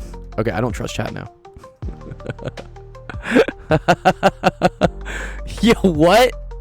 Yo, chat definitely made a mistake. All right, let's do it ourselves. We can do this. We're smart. We're humans. We don't need a clanker to figure it out. I'm pretty sure we can do this one. Let me get all my units. So M equals 235.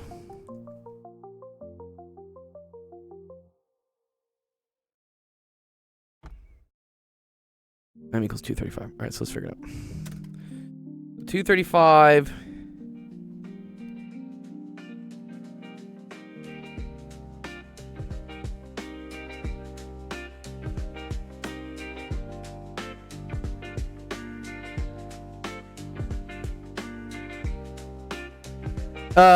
The spring constant is light. It's 220.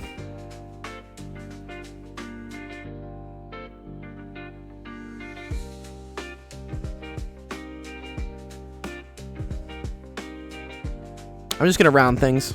Actually, 3973.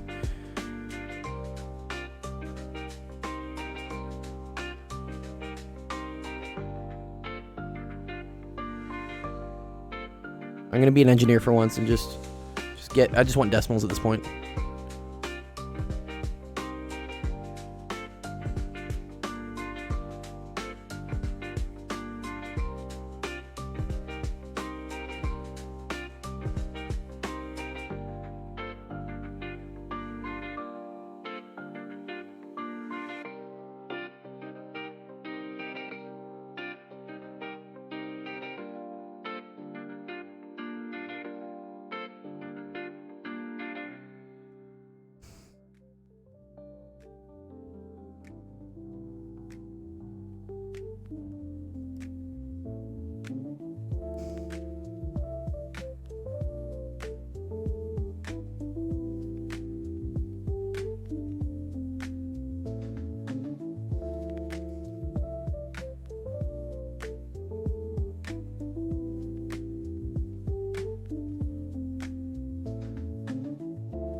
I agree. All right, so what we get? So we get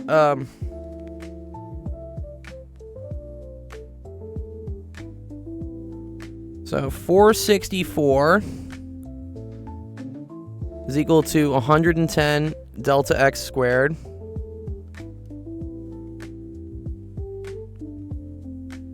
minus 135 delta x. Okay.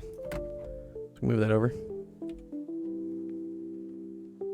Equal to 0. See what we get in the calculator.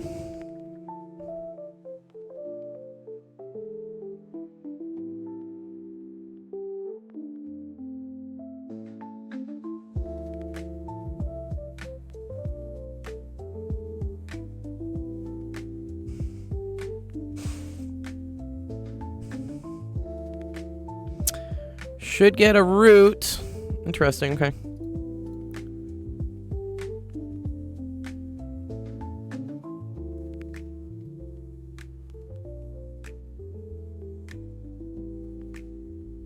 We do get 2.76.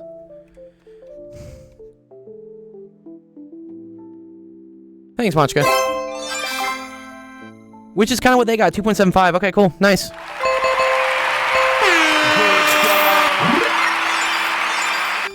Yeah. Good. Okay, we got this one right. Nice. Chat was right on the second one. I think chat was probably wrong on the first one.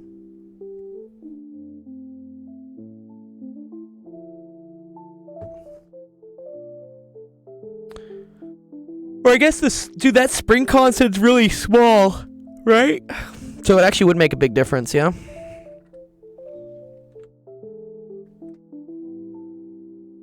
All right, this was Parm Bagel.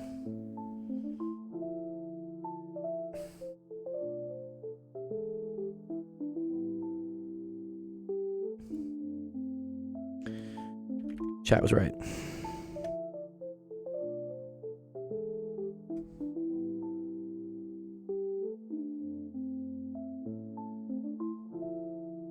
See what we got next. Dips. Nice. I like this. This is a fun one, actually. More calculus. But alternate. We haven't had any chemistry today. Chemistry, chemistry, chemistry, chemistry. If I keep saying it, TikTok will know. I should make more videos on chemistry stuff. That'll probably help.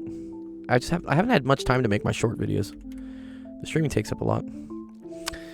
Okay, determine the values of a and b such that the function is continuous and differentiable. Okay, so if it's continuous, this has to equal this at 0. So ax cubed, exactly. Yeah, exactly, Jeff. Oh, was that the one with the like the J numbers? It was like derive it for like the hydrogen atom, the n equals 2 or something. Like derive like the L numbers or something.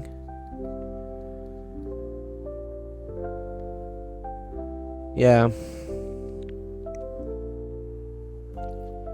Like L can go so L can go from like negative n.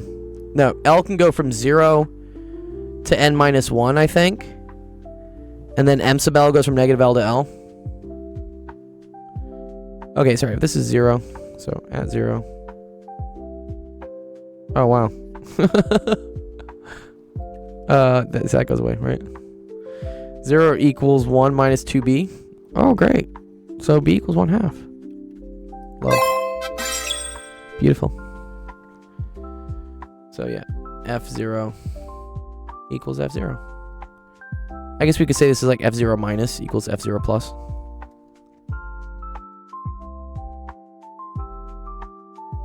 Oh. Did you post it? I mean, I can take a look at it. Maybe Joseph knows about it. Joseph does a lot of chem, right? No barks because no limits shown. Okay. F prime of 0 has to also equal f prime of 0. Yes. Oh, he went to sleep? Oh, okay. Maybe if he streams again. I hope he streams again. We'll get to it. Oh, this is a chain rule. Fuck. Ew. Or product rule, really. So 3ax squared cosine of x. Yep. Plus ax cubed minus ax cubed sine of x, right? Plus b. And that has to equal 2 times 2 over the square root of 1 plus 2x.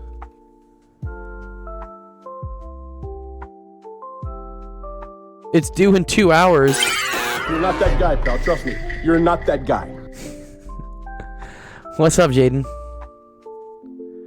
What's up, dog? Alright, plus a. Okay, but at 0, bing bong. Bing bong. This all goes away. B is equal to 2 over 1 plus a. B is 1/2. 1/2 equals 2 plus a. So a equals negative 3/2. Wow. The chain rule's wrong. Is it?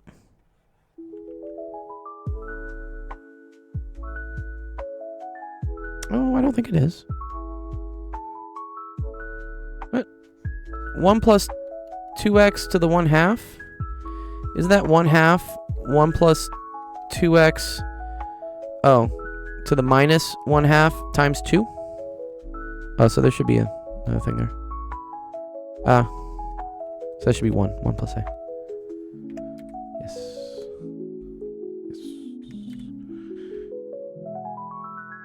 Can I explain KISS? Keep it simple, stupid? It's a pretty good one. A equals minus 1/2. Is it okay now? Josh, do you think that's good? We did your question earlier too, by the way, Josh.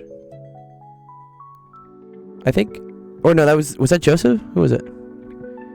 Wait, you think 2 was correct? Wait, did I fuck up?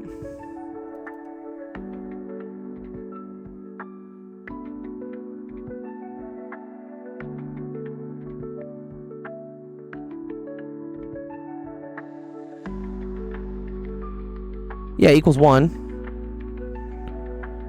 Sorry, but the derivative of this, right, is 1/2. 1 plus 2x to the minus 1/2, but then times the derivative of what's inside, which is times another 2. Derivative of 2x. What's up, Sup? Or Jaden? You want to come up to the stage? What's cracking, dude?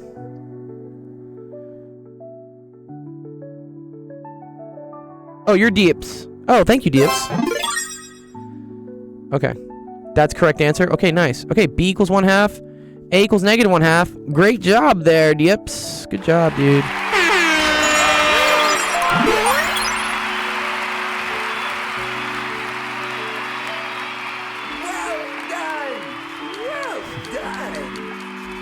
I will say it does help if when you guys submit your questions, if you put try to put the username that you're using on the platform you're on. I mean, you can always tell me that, hey, that's mine, but it helps me to identify who it is. Just in the future. Also, because I can see all the people that are online, which is cool. And so if I can see that, that allows me to understand, like, who's waiting for their question. Because if I see you're in the chat and your question's in the queue, I'm probably more likely to pick it. Yeah, please put your home address as well. Can you help me? I just sent in office hours. Yeah, I got you, dog. Which one you help with? Number 1 or number 2?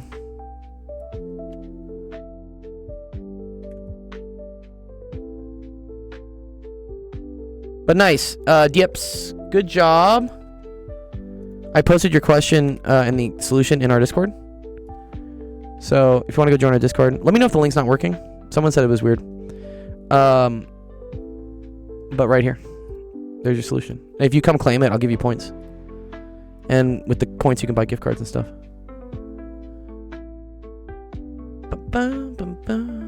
Sup, which one you need help with? I'm gonna guess it's number 2. Just send it in. Not just Yeah, this one, number 2? 1, 2. I just sent it in. 1. I sent pick- it 1, 2, 3. You sent me 3. The whole question. Okay, I don't have enough time to do all of them, so you pick. Which one do you want me to do? Pick one. Number 2. I don't understand. You don't understand number 2. Okay, let me do number 2 then. Sorry. That's okay. So here, yeah, let me pull this in. Okay. Amos took a short-term loan worth $6K. The interest rate was 6% per year, 9% per year, compounded monthly. He managed to repay the full loan plus interest after a year and a half. So I'm gonna assume he did it in one lump sum, and he's not like paying it off as it's getting billed, because that's even more complicated. I'm just gonna assume like after a year and a half, he just pays it all off. How much interest did he pay? So this is the equation here. So it's here. Let me use a different color for you, Jaden. Sorry. So A. So is the compound interest? Sorry. Is there a compound interest? Good. Yes. This is the equation for compound interest.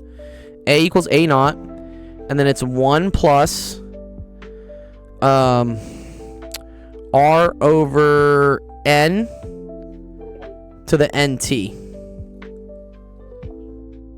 Okay? I don't understand what it means. Okay, I'm gonna explain it.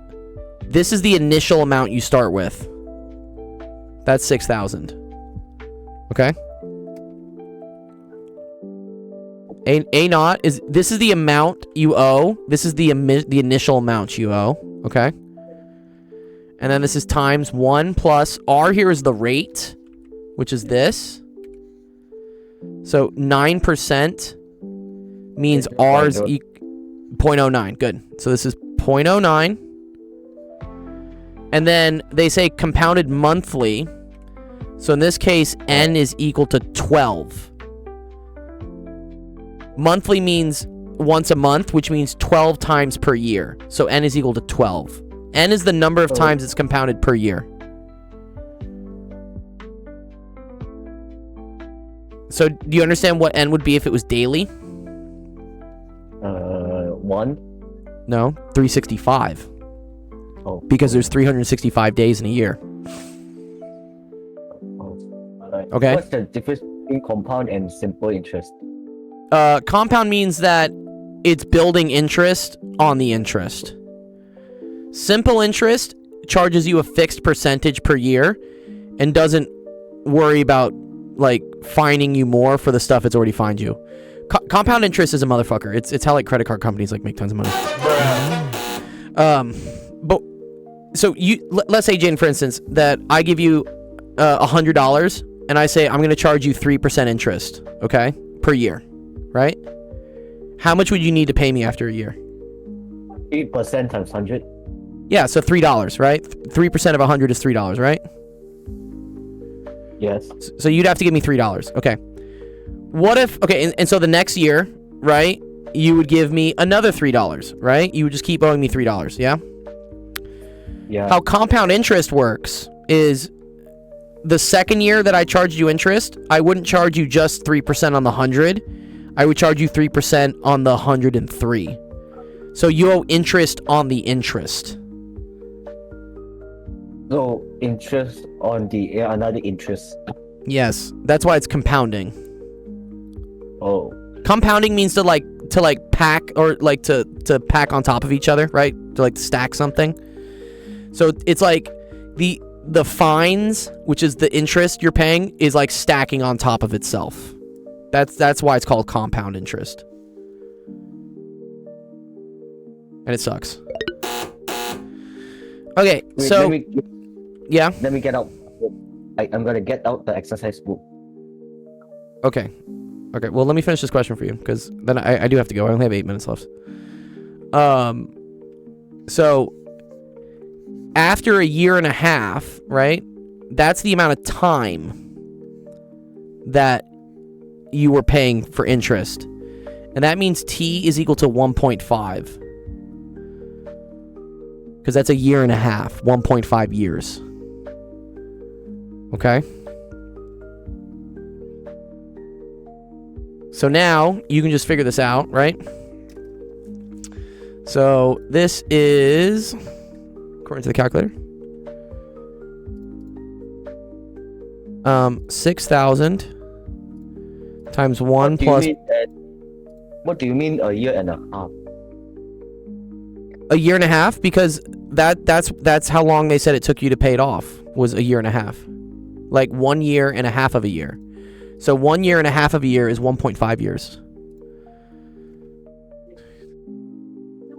It's like $1.50. Yes, exactly. You're right.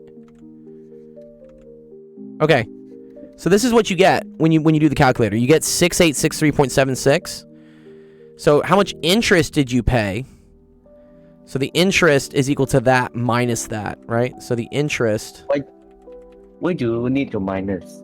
We do need to minus, right? Because this is the total amount you pay. So you're paying back the 6,000 that they already gave you, plus 863. Okay, so interest equals 6863.76 minus 6,000, which is equal to 863.76, which is exactly what Jeff said. So nice, good job. Okay. Nice. What is simple interest? Simple interest is you don't have any of this RNT stuff.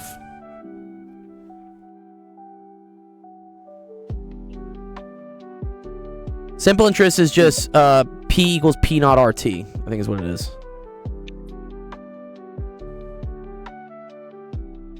Okay. Yeah.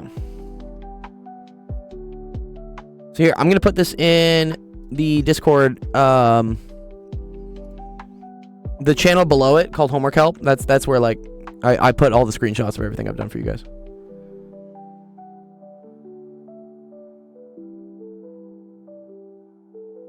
Simple would be 810%. Yeah. So here, Jane, the equation for like simple interest is just PRT. It's just principal times rate times time. So in that case, it would just be the 6,000 times 0.09 times 1.5, and that's the simple interest. So here, I'll put this also in the screenshot for you. Cool. What's going on in were you in Malaysia right now, right? Were you in Malaysia? Yep. What time is it over there? It's probably like not a crazy time, right? 12:55 p.m. Yeah, it's the afternoon for you. It's like fucking almost midnight. Or it's getting close to midnight for me. It's getting late. That's actually only 9 p.m. No. All right, cool. All right, well, I hope that helped you, dude. Let me do one more person's question, then I gotta end the stream. Water isn't instinctual. What's this guy's username, dude? What? Okay, I got 4 minutes. What am I gonna do? Am I gonna do this question? I don't think so. I don't think I'm gonna be able to do this. Nice. What's up, Norgon? I'm a 9th grade student, 15-year-old who's very interested in math. Oh, yeah. You found the right stream. What's up? What's up, Jaden? Yep.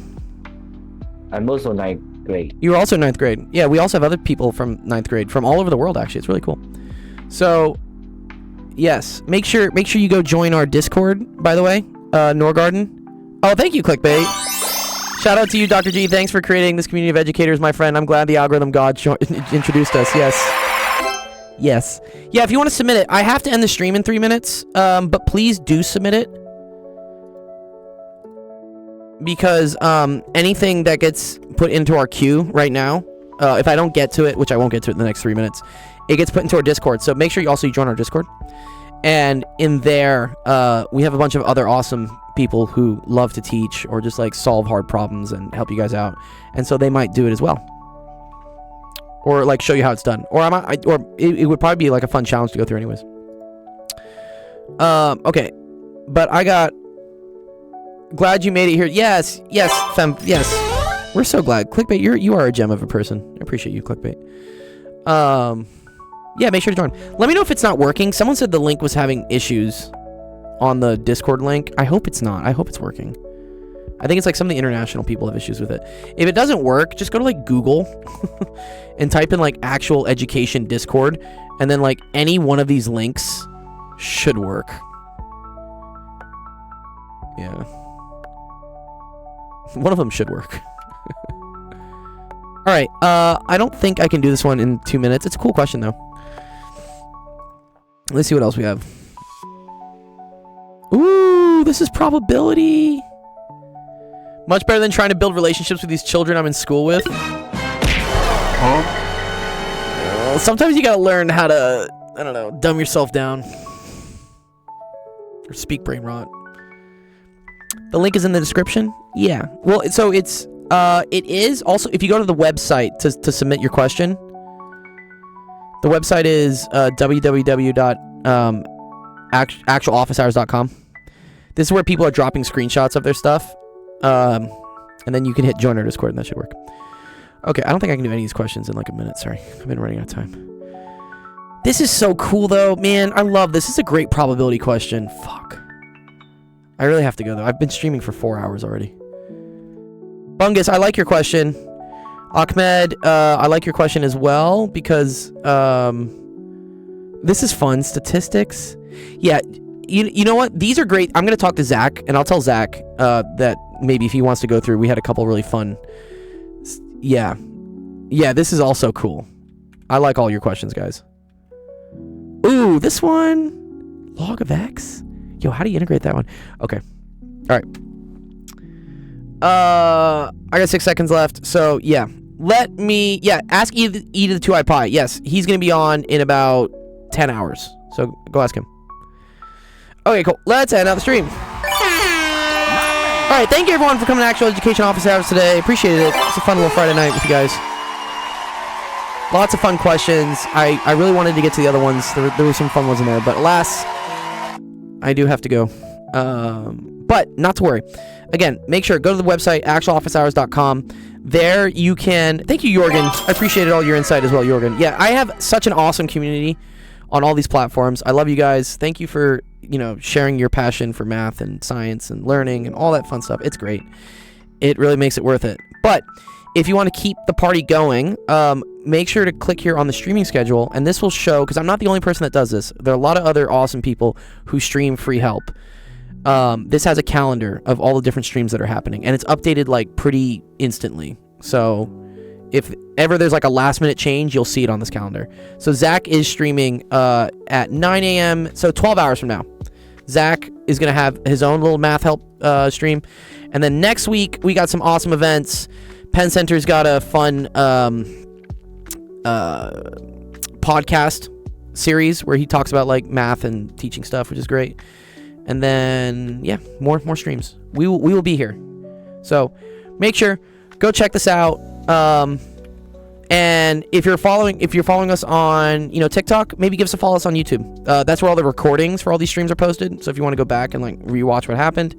Also, if you want to watch on Twitch is the best platform to watch us on because it's nice and it has like this really cool looking, like it's horizontal. So you can see myself. Like this is the stream. It's really cool and horizontal. But this is also Infinity Mies. What's my sister's Instagram? I have 5 sisters, Jaden. I can't give you all 5 of my sister's Instagrams. It's okay. All right. That being said, I'm in a math training camp for the Baltic Way. That's why the lesson I missed it. Well, cool. Then yeah, post the question, Norgarden, and I'm sure someone else would love to explain it to you. Or if not, Zach can explain it to you tomorrow. It's a cold vortex. All right.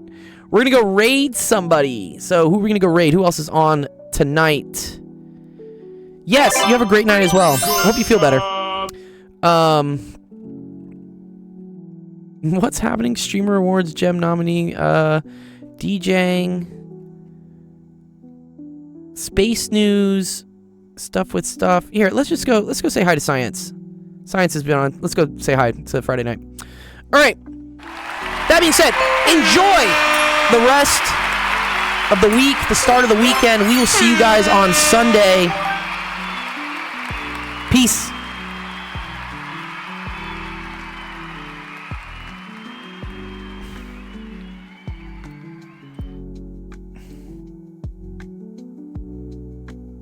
That's what it is. Thank you. Bye. Natural education. Welcome on in. Raiders. Science stream, but we ain't bugging. We over here properly. You be chugging what we got now. The Clickbait 414. Natural education. The Golden Man. Science. Shout out to the stream for the raid. That's science. Raiders, welcome in. We got 18 seconds left on a hype train. Great to have y'all here. Guys, go check out Actual Education, who does a lot of mathematicallys. Nerdowino, thank you for the gifty to Actual Education. Again, mathematical wizard extraordinaire, into the beaker of raw science you go. We got to meet him at TwitchCon. And all of a sudden, 42. Thank you for the gift sub to Sarah. Serendipity. That's a clever name. Into the beaker of raw science. They go too.